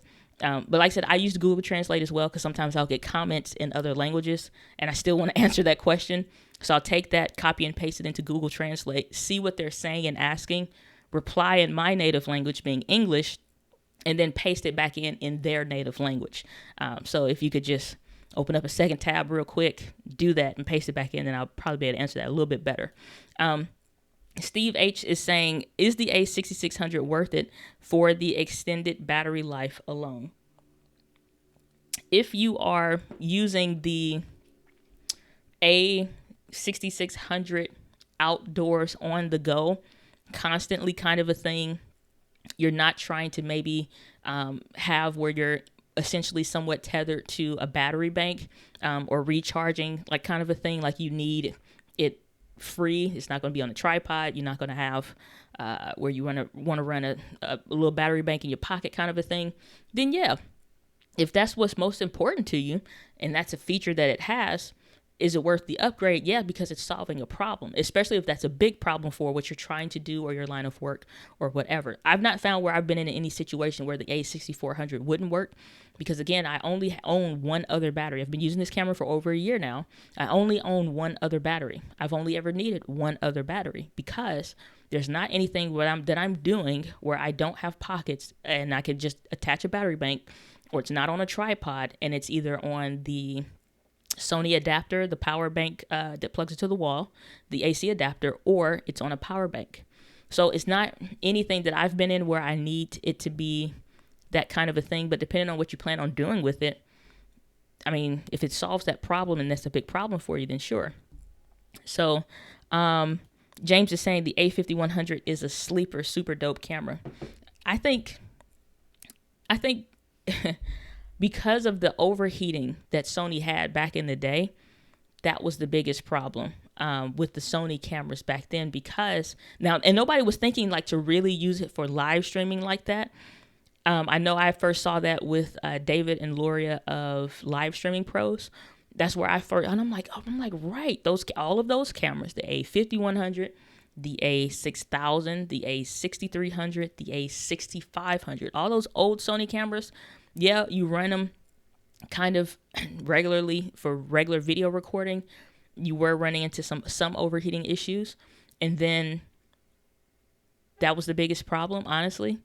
And then the colors were slightly green, but that's such an easy fix. There's 2 dots down in the freaking color spectrum of the camera and just like boop, boop, in a conversation. So anyway, but nobody was thinking like for live streaming, and those cameras aren't actively recording anything. So they work fine. Other than me having an issue with not having a flip out screen of some sort, was the only reason why I didn't really look at those. And I'm like, the hell with that. You know, the color's already off. I don't feel like playing with that. And I'm saying off comparative to Canon because it's just like easy comparison. It wasn't as good. And then, you know, I'm like, battery life, they're about the same, you know, so it's just like, no, I'll leave it alone. Stay with Canon. But in hindsight now, looking at what they have now, A5100, absolute sleeper for live streaming. And I actually had somebody that I recommended that camera to, because I'm like, are you just trying to live stream? That's it? You're not trying to really record and you need all these other things? I'm like, yeah, I just need like a camera that's good for live streaming, flip out screen, A5100. You get a battery bank power adapter like I'm using right now. It's the same batteries that go in the A6400. I'm like, that's it. That's it. Minimal adjustments, and you're good to go. James said you used to be able to get the A50-100 for around $250 used on eBay. Not anymore, with how popular live streaming is. And that's the problem. All this price gouging and people selling their stuff for, instead of what it should be. So that was the thing. Like, yeah, you could get $150, $200 you could find. And that's on the high end. That's like $250 was the high end. I've seen them for like $100, $150 like before Rona and all of that stuff. So that's the only thing. So now everybody's like, oh yeah, I'm going to get, I'm going to get some, it's just like, yeah, no. So SAH Production saying, please reply or respond to my comments. Well, I need to be able to read it. So if you could repaste it in, then I'll be able to get to it. Moag Mesmerize, I believe it is, saying I have both the A50-100 and the M50. I love the M50. Using it with a capture card turns the screen off. And autofocus box won't go away, so it makes me sad. Okay. Only thing is like, again, it's like the M50 isn't built for live streaming. That's the only thing. It's like when I did that video a long time ago, it's like, can I get it to work? It's like, can I get it to work? Because most people aren't going to buy another camera just at the time, really, for live streaming. You didn't have all the need for that time, so it's kind of optional. And most people were perfectly fine with using this, and again, another camera. These Logitech cameras were huge for a lot of people. So this is the C920, Logitech C920. Yeah, I've probably seen these are overpriced. I'd probably pay freaking rent with one of these, what they're selling for online. It's just like, it's ridiculous. It's like, so when we look at what those cameras, all they are and what they're selling for and stuff like that, everybody was just fine with that, or using whatever came out of the laptop that you were using. So most people didn't need to, but the M50 wasn't built for that. So I'm like, okay, if you own the camera, you get this one adapter thing, can you make it work? Yeah, the screen goes off, but you're getting the screen on like Ecamm, for example, or whatever it is you're using a live stream. It's just like, so is it that bad or that big of a deal? It's like, it's trade-offs. So trade-offs if you don't have all the things. So Jose Ventura, good to see you. Glad you're here.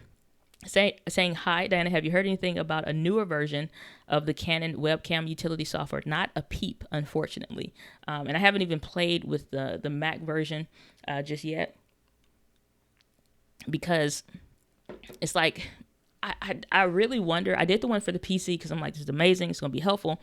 And then I start getting reports back because I couldn't competently test it for PC because I don't have a PC that was really good enough to do it. To be able to say, oh, the speeds, this and that, or whatever, because it would be a fault of my computer before it is of the software. So I haven't even played with it on Mac yet, and I kind of wonder if I even should, because it's less than 720p. Like I said, once I did the video, people were testing it, like, yeah, so resolution really sucks on this, and I'm like, okay, what's going on? So, I don't know. I may, just for the sake of, again, to have a PC and a Mac version to help the people with Macs that maybe don't want Ecamm or something like that. But no, I haven't heard any updates. They're still saying it's beta. Beta honestly could last for a year, if not more. A lot of their focus is going on the Canon R5 and R6. So I wouldn't expect anything anytime soon, unfortunately. So it's just like, it's an option. Same way like Sparkle Cam, don't really recommend it, but it's an option. Then that's all. That's the only thing. It is an option. So I haven't heard about it being updated or being better. And I think a lot of companies are just trying to like keep their heads above water right now. So, it is what it is. So, let's see here. Okay. Yeah. So that's the same comment as before. I don't know what that's saying. So unfortunately, so let's see here. The video is still blurry and it's not sharp and it's bad looking. Okay, so if I go pull your previous one, I'm not sure what, like so as best as I can try to kind of compile what you're saying, if you're at 1/50th of a shutter speed, that should mean that you're at least shooting at 24 frames per second, which would be maybe 1080p potentially. If you're at a low f-stop, then of course you're going to get a blurry background. So for example, this is at an f2.0, even though I think it's like an f1.8 lens. I think it's at like an f2.0, f2.2, whatever it is that is set at. You're getting a blurry background on purpose. That's what happens when you lower that aperture. The image gets brighter, the background gets blurrier. So you shouldn't have an issue with lighting. So you're saying that it's blurry, or is the person blurry, or is the background blurry? Because if it's the background, that's what's going to happen when you lower that aperture or that F number. Now, if you are trying to get that person in focus and trying to make sure that that person is sharp, if you're in 4K, you need to manually focus the lens, which means like you turn off the autofocus. You manually are making sure that item is in focus. So you're going to be using things like the focus peaking to make sure you get the little colored dots around the item so that that person is actually in focus and that you know that they're sharp, or you can just use your eye and see from blurry to sharp. And that's what you're going to be doing there. If you're in 4K, you have autofocus on, it's hunting, you need to turn that off. The M50 is not a camera where you want autofocus on ever, or even that it could be used ever. So you want to turn that off. That's the best that I can give out of the comments that you have there for as far as your settings. So Gerald Mill, good to see you. Glad that you're here.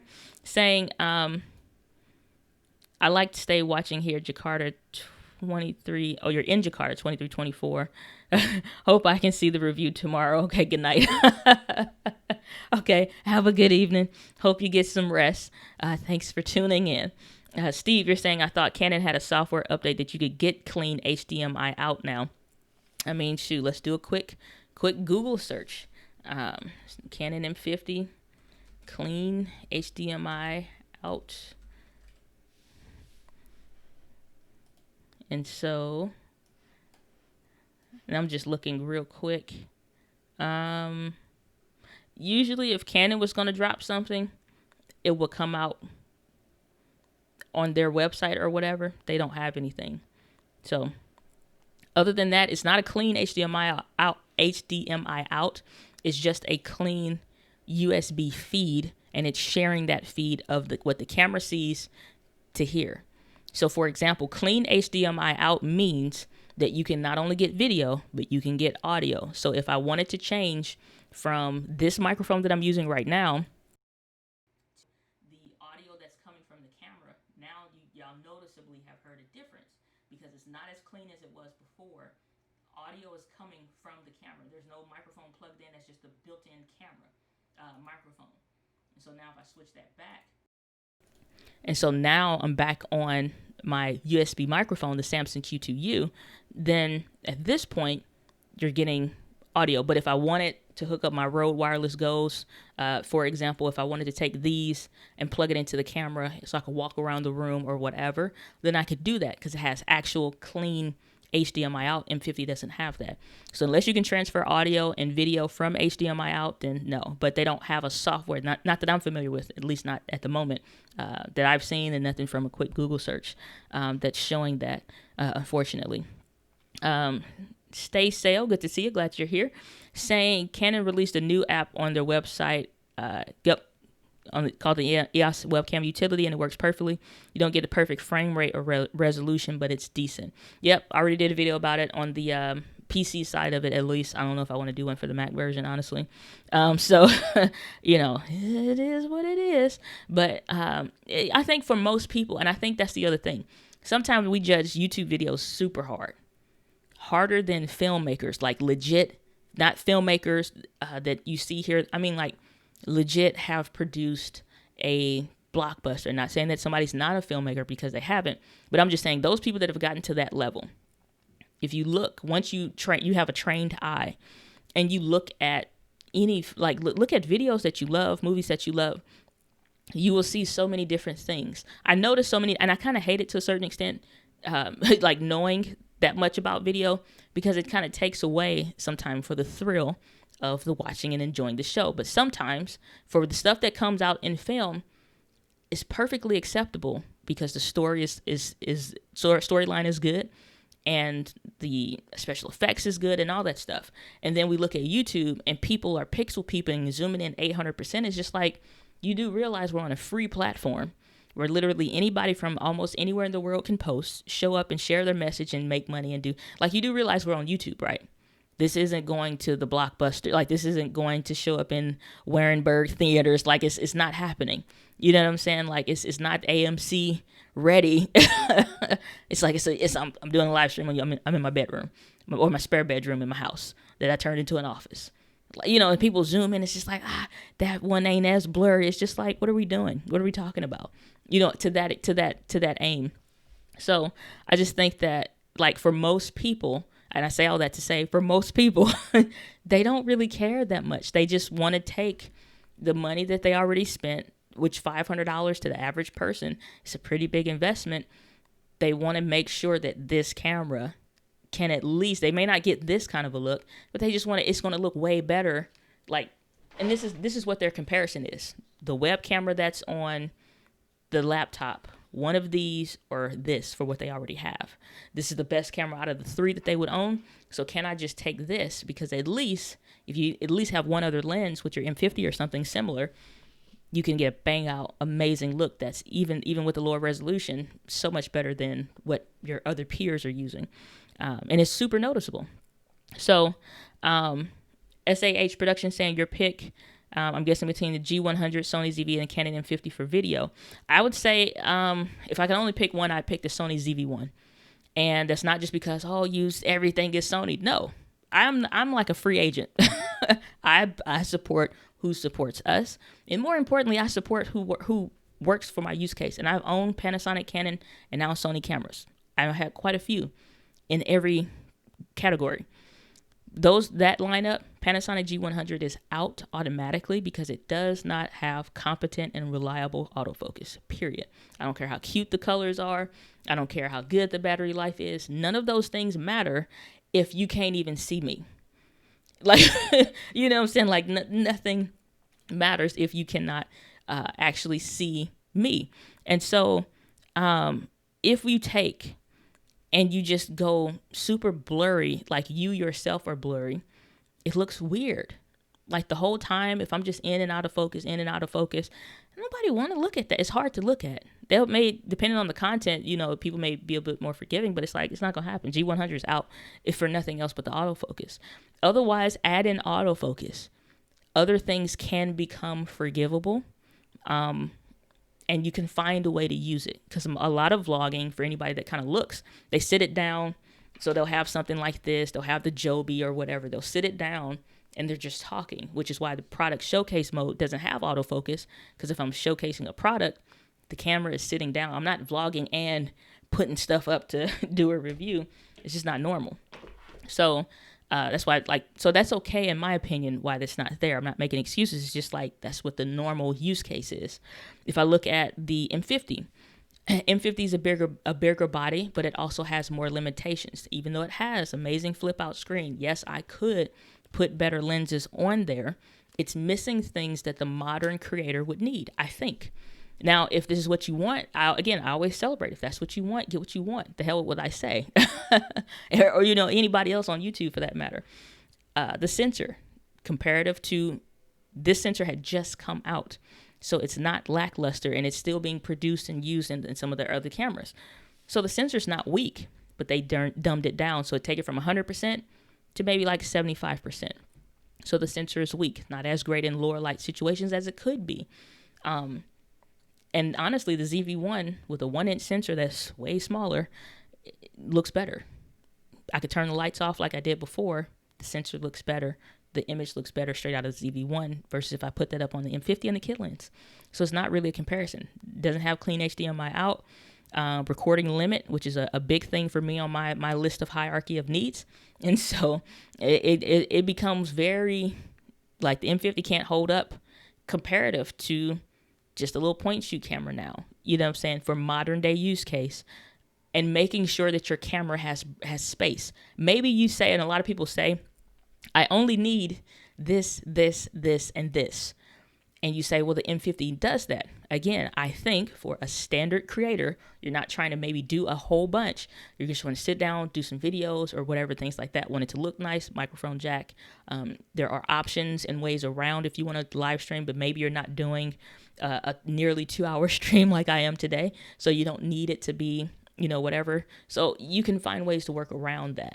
And it's easy to use. That's a great option.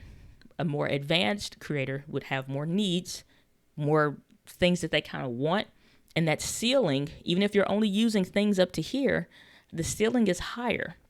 That's where for like entrepreneurs that are more serious about their content creation, I'm like, you need an advanced level kind of camera, not because you're necessarily going to do it, because you can hire somebody to do it. A lot of times it's like if my client is like, hey, can you do this with my camera? I want some stuff it's like, yeah. So, but if their camera can't do it, that ceiling stops. Now they've hired me to come in. I have my own gear. I've set it up and they're like, hey, I want my camera going too. To do this, it's just like, okay, at 30 minutes, your camera's going to stop. So I don't want to stop doing my work for you and the footage we're actually going to use versus, whatever. So at 30 minutes, just know that's all. I'm like, oh, okay. Or, it's just like, hey, I want to do whatever. Okay, limitations, right? Or like somebody mentioned before, want to use it for church. Limitations. If you're staying within those confines, you're good.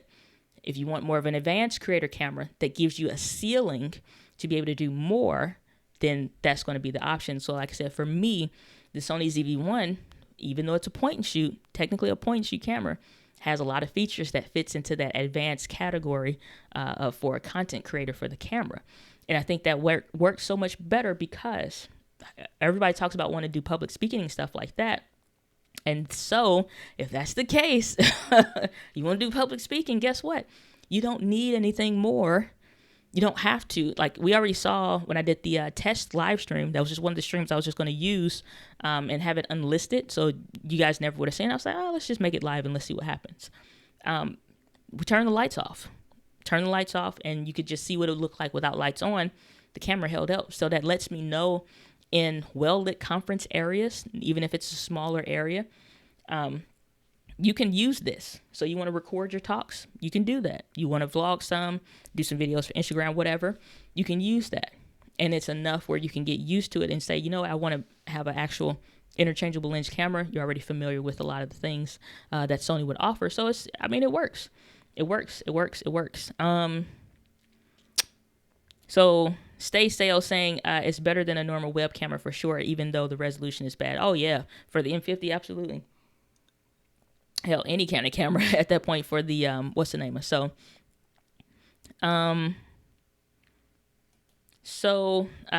Production saying I'm a photographer, not much into videos. Okay, well then again, it's like the stuff between photos and videos essentially the same. It's just again like moving pictures at that point. So again, if it's as you were saying before, if it's blurry, then again something else is going on there. So Adam is saying, I don't know if they, excuse me if I'm popping in the thing. I'm trying to deal with my dehydration a little bit here, or lack of drinking water because I drink too much coffee. I'm saying I don't know if I have that for the M50 yet. I think it's still just USB with the beta software. Yeah. I don't think it is clean HDMI out because Canon makes these half-assed kind of statements where they like, or even like CEOs would make statements saying certain things. It's just kind of like, well, if you want more features, you need to go to a higher tier. And it's just like, but your higher tier still sucks. You know what I'm saying? It's just like, and I say that, I don't have a problem being honest. You know what I'm saying? Like, that's the one thing. Because if you're going to drop $1,000 and you're sincerely asking me for a recommendation, I'm going to ask you, what are you trying to do? What are you using it for? And even 1 to 2 years later, what are you talking about growing your thing to? What do you want to see happen? And the reason why I ask all those questions versus just like when people say, should I get the G7, Panasonic G7 or the M50? Maybe neither is a good option for you, sincerely. Now, if you want one, get whatever you want. But if you're asking me for my honest opinion, from being somebody that has played with a lot of cameras and owned a lot of cameras, it may be none of them. None of them are what you're considering is, is a good use case for you. So if you're talking about dropping $1,000 on and that's just the camera, You're not even getting a lens. You don't have no batteries. You don't have a AC adapter. You don't have accessories. You don't have ND filter. Like, you don't have any other things. You don't even have a microphone. You don't have SD cards. And that's one thing nobody's talking about. Okay, the freaking SD cards out here in these streets are not cheap when you need it to do more, because your camera can do more.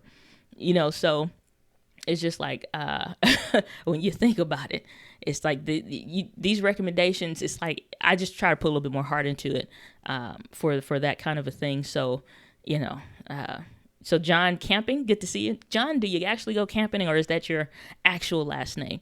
And I only ask because I love watching van life videos. So if that's what your channel's about, I'd love to check it out. John, you're saying, what would you recommend for action videos live stream, where you're moving, doing sport activities, and moving closer and further away from the camera, outdoor, indoor? If your camera is in motion, that's the difference. If it's just capturing it and you need competent autofocus, then you are looking at something like a Sony or a Canon, because those have the strongest autofocus. And in complete honest and sincerity, not because I own Sony now, but literally because in my use for client work and for myself, even in lower light situations, the Sony one is like a freaking magnet. It really, really is. Like last year, I filmed the Grow with Video live event. Okay. That Think Media host, and I think that's going to be like an online experience this year. But last year it was like, what was it? So Lauren's on the stage. You had, I think it was, Heather was on the stage after her. Heather's leaving off the stage. Sean is coming onto the stage. At the point to where the two of those cross, the autofocus switches over, picks up Sean's face. It leaves Heather's face, and it goes to Sean. So all I'm doing now is just making sure that it's as in focus as it needs to be, which it always is, just the way things were set up. But it's like may need to make minor adjustments on the fly. I've never seen autofocusing systems do that. And then you have other stuff like the product showcasing, which we can probably expect in better cameras that are coming out after the ZV-1. But if you're doing if you need ultimate reliability, it's going to be in one of the modern Sony cameras. If you need an action-based camera, then everything is going to be in focus. It has a wider depth of field, so you don't have a blurry background kind of a thing. Everything is, in focus. So at that point, you have like the Osmo Pocket is really good and stabilization-wise, and I think that's more of the thing. Any of the action-based cameras are pretty much going to have everything in focus. So focusing is not the issue. At that point, it's stabilization. DJI Osmo Pocket and the GoPro Hero 8, even the Insta360 is pretty cool. I don't have enough to really recommend that or even have had my hands on it. But the Osmo Pocket Action and the GoPro Hero 8 are good when it comes to that. I probably lean more towards the Osmo Action, DJI Osmo Action, simply because it has that screen just to check and make sure whatever you're trying to see is kind of there. That's kind of my recommendation for that. And then again, if you're outdoors, you're not worried about lower lit situations, because from that transition from outdoors to indoors, it's adjusting competently enough, and the image looks fair and really good. And they have some rooms that you can adjust things as you need to with DJI's app and all that stuff. So they do a really good job with that. I don't think they honestly get enough praise for their app. And the work that they do, it's phenomenal. Absolutely phenomenal.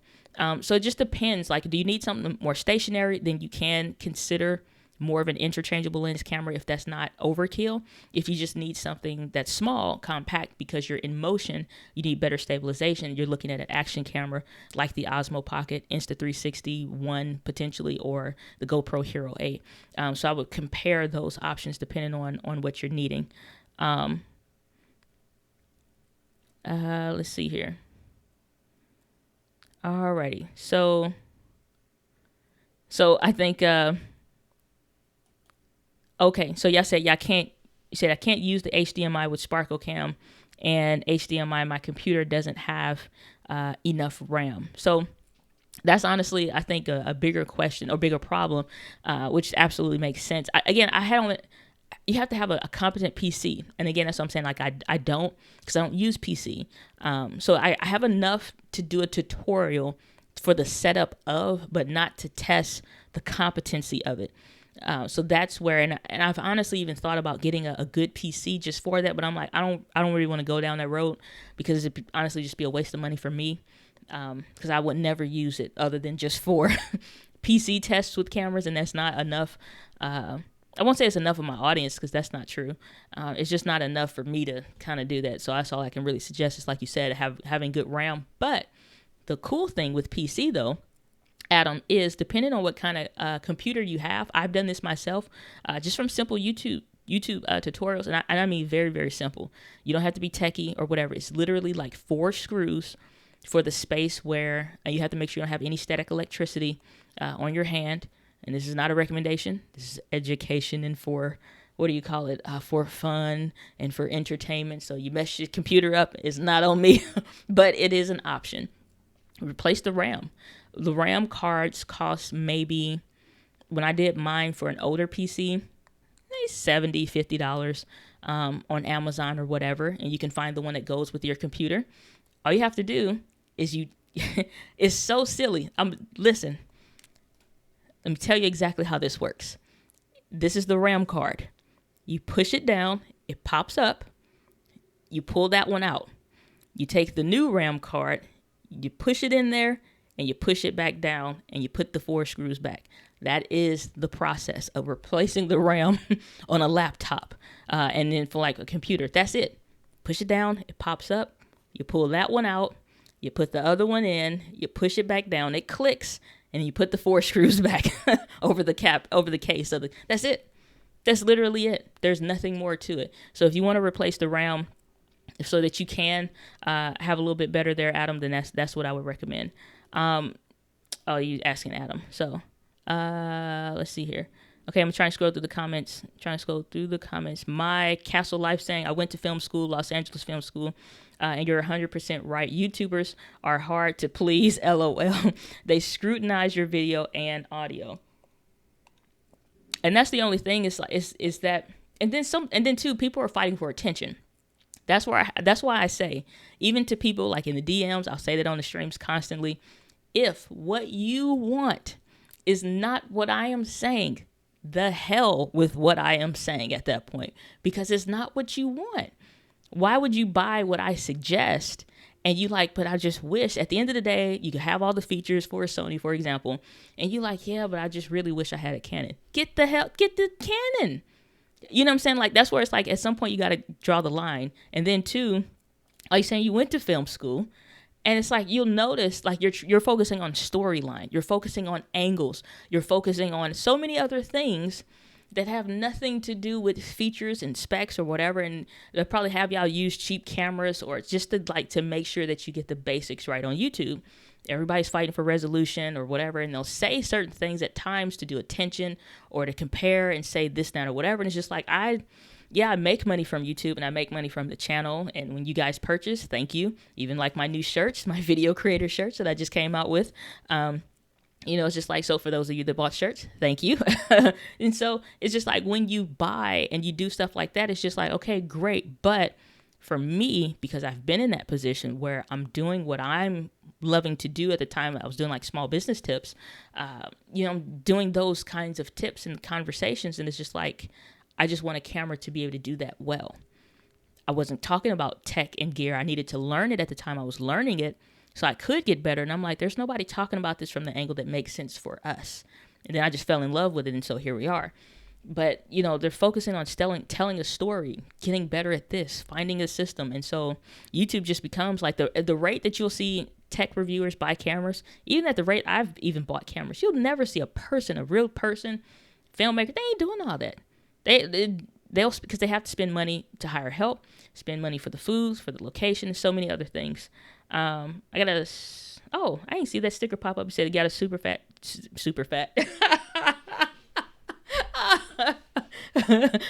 It better not say you got a super fat. So Steve, thanks for the soup. Holy cow, soup. Why am I trying to say super fat?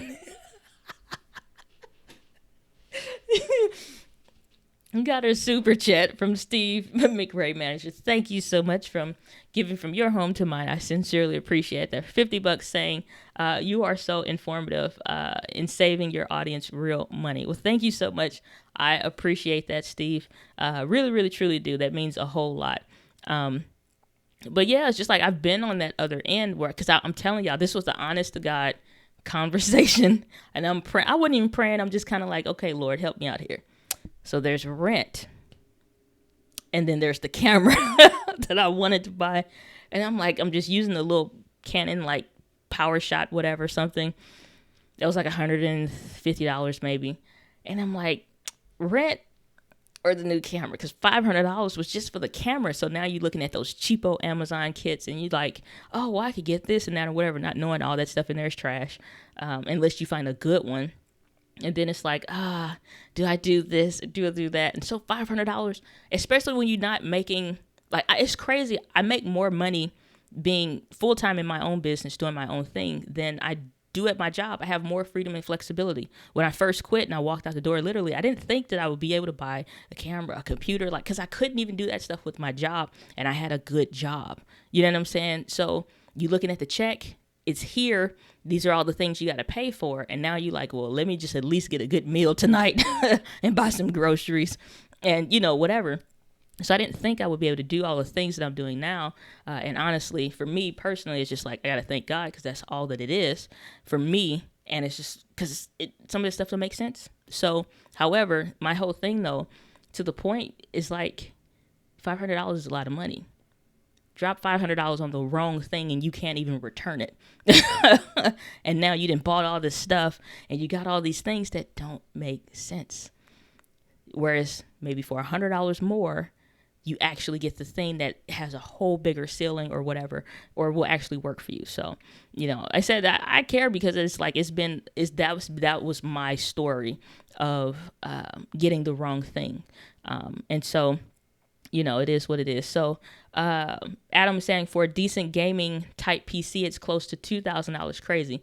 That's if you get a gaming PC. And again, I promise, even if you just, so my old computer, most of y'all, I've heard me talk about it, a very faithful 2013 MacBook Pro with 8 gigabytes of RAM up until this week.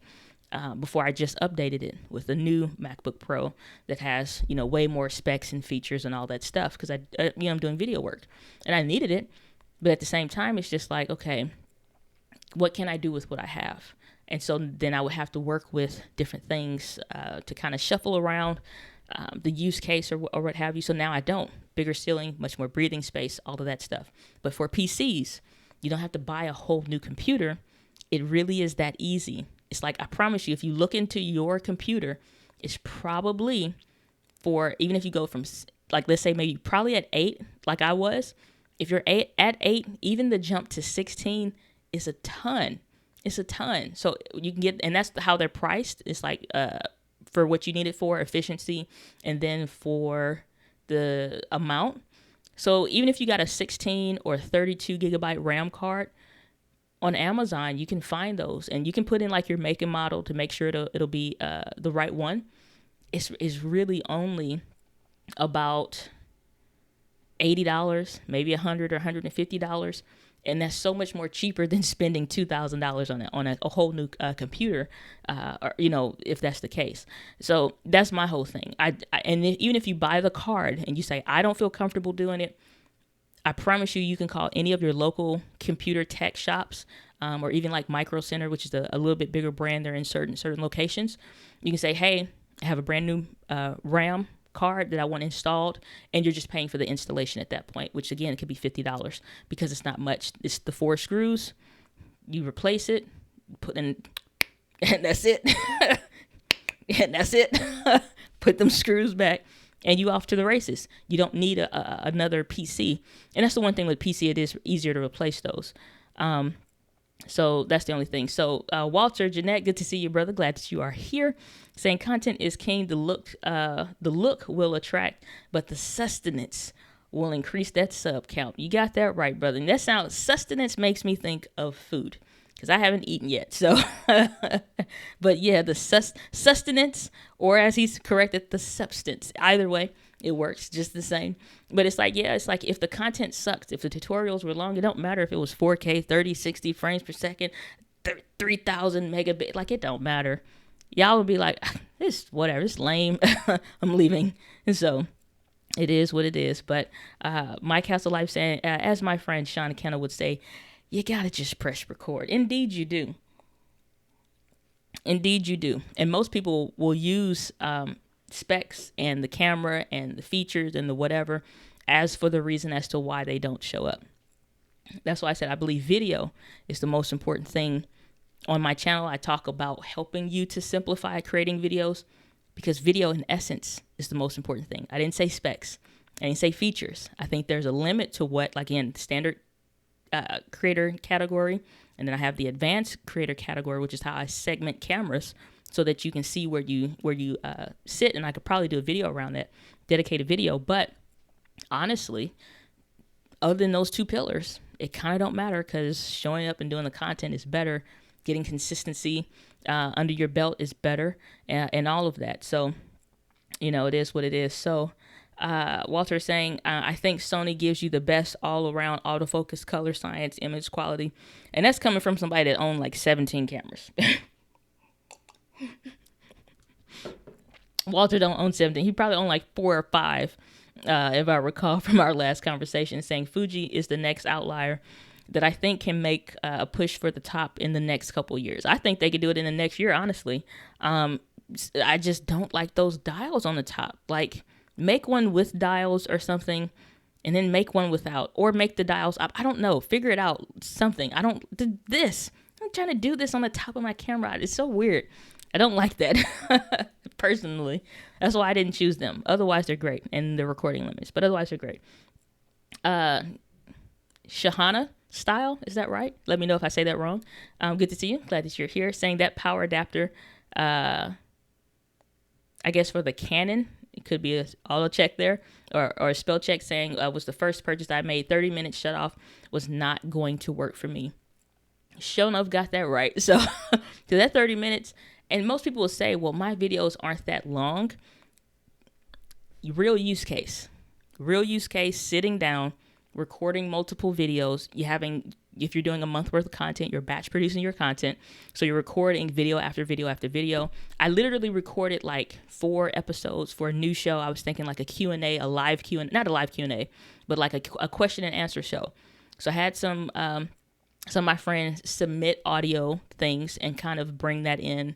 And it's just kind of like answering those questions. And so I'm debating now if I even should do it or not. But I sat down and I'm recording all of those back to back.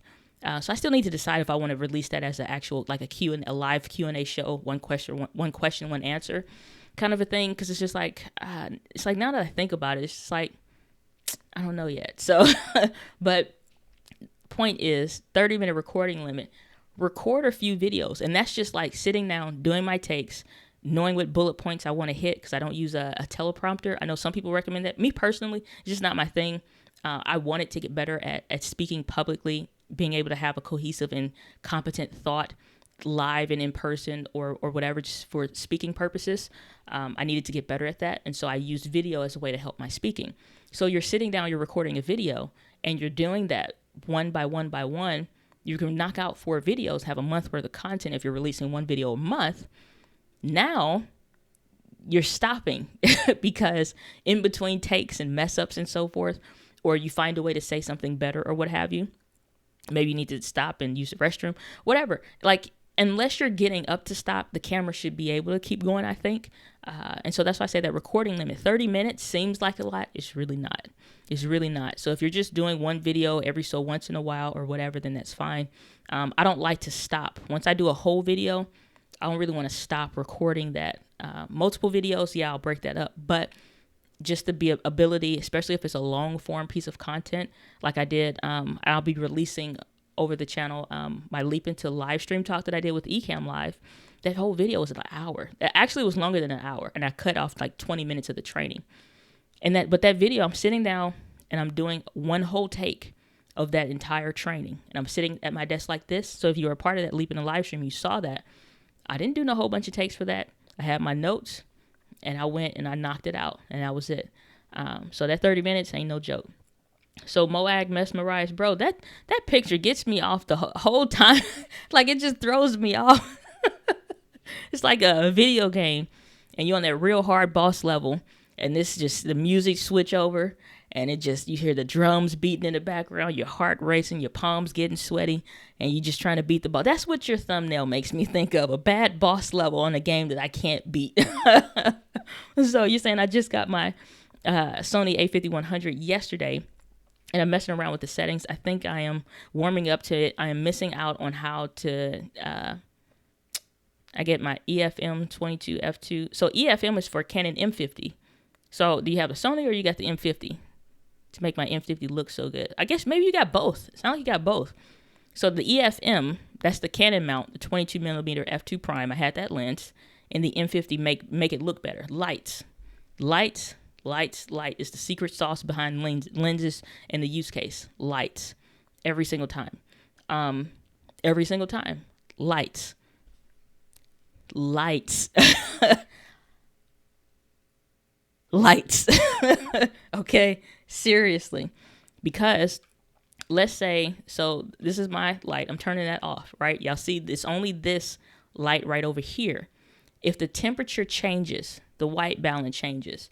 Because this is a cooler look, it's kind of a bluish hue, not because of anything other than the daylight is a different temperature. That's why the blinds are closed, because I don't want a whole bunch of lights. Turn those on, it gets a little bit warmer than what it would be.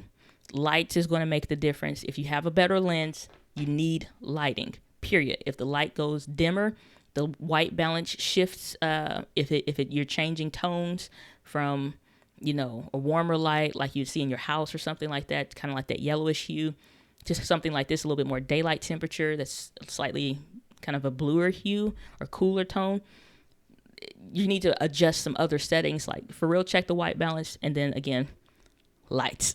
I cannot express that enough. Saying any suggestion for an affordable lens for the A50-100 for the Sony that can compare. There are a lot of lenses out there, honestly, and Sigma used to make some older ones that are, it's not these ones that look like this. The ones that look like this are the newer ones, the 30 millimeter, the 16 millimeter lens. These lenses are the newer ones. This is not what I'm talking about. They had some really, really small ones that were, I think those maybe run for like $80, $90, $100 or something like that. And actually, lens rentals, I saw that they had them, which was really interesting because I just thought about renting them instead of owning them if I was going to do that cheap lens kind of a thing, because like kind of a show, so to speak. Let's see, what is it? Sony or Sigma? I think it's like Sony or Sigma. Yeah, I think it's Sigma, 19 millimeter. And I'm going to pull this up on the screen as soon as I get it pulled up. But those lenses are cheap, and they are pretty much it. So yeah, let's share the screen on this here, and I can show y'all. So it's like these kind of lenses. So Sigma made some of these lenses before they made what they're making now. And so these lenses aren't bad, but they will fit. And so something for, like you were saying, to kind of compare to that 22 millimeter f2 prime, then you can have something like this, the 19 millimeter f2.8. You also have some of their other similar ones. I don't know if they have them here. First of all, we are needing to, okay, adjust this. I don't know if they have it where I could adjust it from potentially price, or let's go Sony E-mount. Yeah, so they only got this one now, I guess. But this is what the one that I'm referring to. You'll see them; they all kind of look the same. But these are one of those lenses for what I'm talking about. You can probably test, like I say, you can rent one, you can test one, or what have you. And that's kind of one of those things that you'll kind of be able to get a better look for as far as the lens is concerned. The last few videos, like I did the lens, I think I did, oh goodness, it's too many videos. But this other one that I'm thinking of is this 16 millimeter f2.8. So there are a few f2.8 lenses where, again, it's a cheapo kind of a lens. But if you've looked at uploaded videos, look at some of the last 4 to 5 uploaded videos before I got the A6600, I was using that lens. That lens and the kit lens. Most of y'all never complain about the way it looks, or this looks worse, or this. And I even got some compliments. You can do just fine with cheaper lenses and get a nice, decent look. When I did the Andy Cine Light, regarding the just like the unboxing for that, the tabletop shot was on the M50, but that shot on me was shot on that cheapo 16mm lens. I've done other videos shot on that lens, so you can do a whole bunch with a cheap lens. But that you're looking at some of the older Sony E-mount lenses at that point, if you're going that route for what you're doing, so, or what you're looking for if you're talking about cheap lenses. So let's see here, probably coming towards the end of the comments. Okay, so Walter is saying also Sony's 18-105 has an aperture of f4, but it can still give you some decent bokeh if you have depth in your space. Yeah, that's why I got this 16 to 70 Sony Zeiss lens, is because if you are using this lens, for example, yeah, it's similar to that 18, but it's an f4 also. So no matter how much you zoom in or out, you can always stay at that f4. But the thing is, this is more of, you can use it indoors and it looks fine. I think it's Peter Lindgren. He uses that 18-105 just fine. And then, what's his name? Donna did it. He recommends the 18-105. You can get great. So if you're outdoors, for sure, that lens is going to be just fine. F4s are just fine. Even indoors, they look fine, especially on Sony's, because they don't cripple the sensor, so that you're getting good, getting a good use case out of the back of the sensor on the camera. You're getting good use case out of that versus the lens doing a lot of heavy lifting on the front end. So, but yeah, that works. That lens will work just fine. That 18-105, Donna did it, recommends it. Peter Lindgren recommends it, and all of that. So, Adam, you're saying I have a Dell laptop. I'm going to get a gaming PC. I guess you were asking about what I was saying before. I replaced it on a laptop. The RAM, you can do it on desktop. They all have to have it. They all have to have RAM. It's just a matter of if your computer has anything potentially blocking it or what have you. But most of the time, like, yeah, Laz, I believe is maybe pronounced properly. Let me know if I'm saying that wrong. Saying RAM cards, yep, they're right. Easy to use, easy to replace. It's just super easy. So, Stay Sale saying, I love your channel. I'm subscribing. Thanks for this live stream. Really interesting. Oh, well, my pleasure. It kind of veered off from the comparison of the cameras. But yeah. Welcome to the community. Everybody say welcome in one big voice. We sing around these parts. I'm just kidding. We don't. So, but yeah, it kind of works. So, let's see here. All right. See y'all chatting it up in the comments. Awesome. So, this is another thing. Yeah. Perfect recommendation. You can build a PC. You want a competent tutorial if you're doing it fully by yourself, or a forum that lays it all out. I like tutorial videos, so the gamers usually do a good job for building their own things. Even like, yeah, $500, $900. Like saying you can build a PC for $900 that would do everything you needed for gaming and video editing. And that's 1,000% the truth. 1,000%. PC components work so much better. Stay Sale saying my camera dropped about a week ago, and I took it to a repair shop, and they said it would cost a lot to fix it, so I decided to get the M50, and it's way better than the Sony HX80 that I had, which is a point shoot camera. So yeah, that's another thing. I dropped my M50. Now, let me make that clear. This is not from like in my hands or waist level kind of a thing. I'm only like 5'5", and so I was at a high top table when I was in Tennessee, traveling in Tennessee last year, and I'm vlogging. I'm using my camera, and it's the table almost as tall as me, if not higher. So it's like the camera's way up here, and it fell over using the freaking Joby Gorilla Pods. The legs go weak after a few uses, honestly. And it tipped over.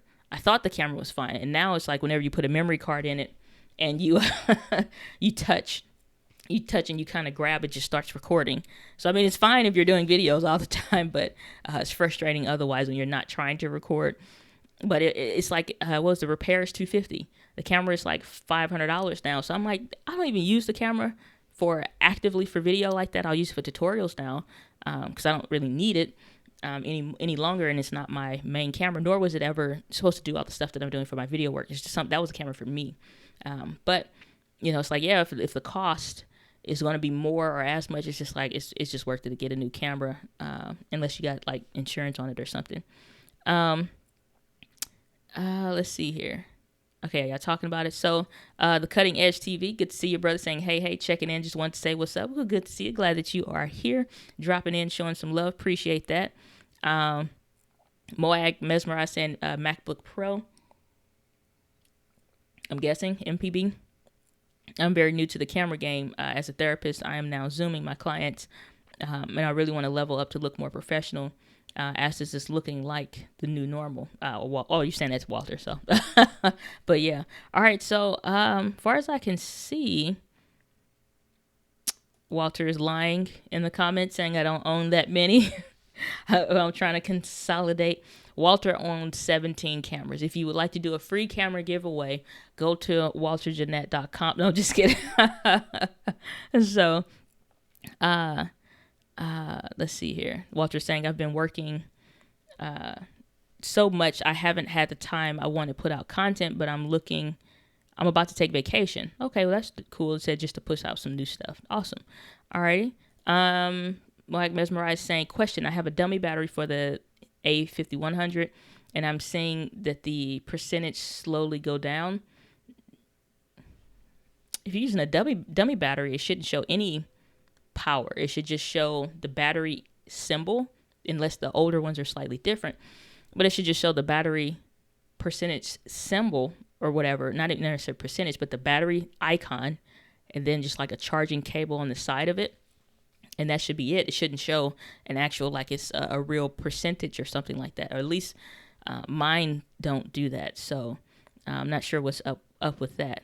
So y'all talking. All right. So let me try to catch up here. So my Castle Life saying, can you believe I'm still rocking my MacBook Pro 2013 model? I will get one soon, I guess. I just had one. Like I said, I just upgraded to a newer Mac to have more specs and stuff like that. But for the last 2 years now, or close to 2 years, MacBook Pro 2013, none of the right specs and doing all of the things. It worked more competently than the PC that I had just bought the year prior to. Not in 2013, but just the PC the year prior to. And Walter is saying, Donna did it. Is the person that gives me gas. Every time he drops something, I end up buying it. It's a hard place to be in. For sure. But you got to watch that buying stuff. Just for the sake of buying, ain't worth it. All right, y'all. But long over for what I was planning to do. Over 2 hours. This is supposed to be like, I'm like, 30, 45 minutes should be fine. Should be good to go. Not what happened here today. So I'm going to call it right there at that marker. Guys, thanks so much for your time, your attention, whether you're watching this live or on the replay. Thanks for being here. And as always, new content coming out on the channel, except for this week, minus these streams because I got busy. But otherwise, new content always coming to the channel.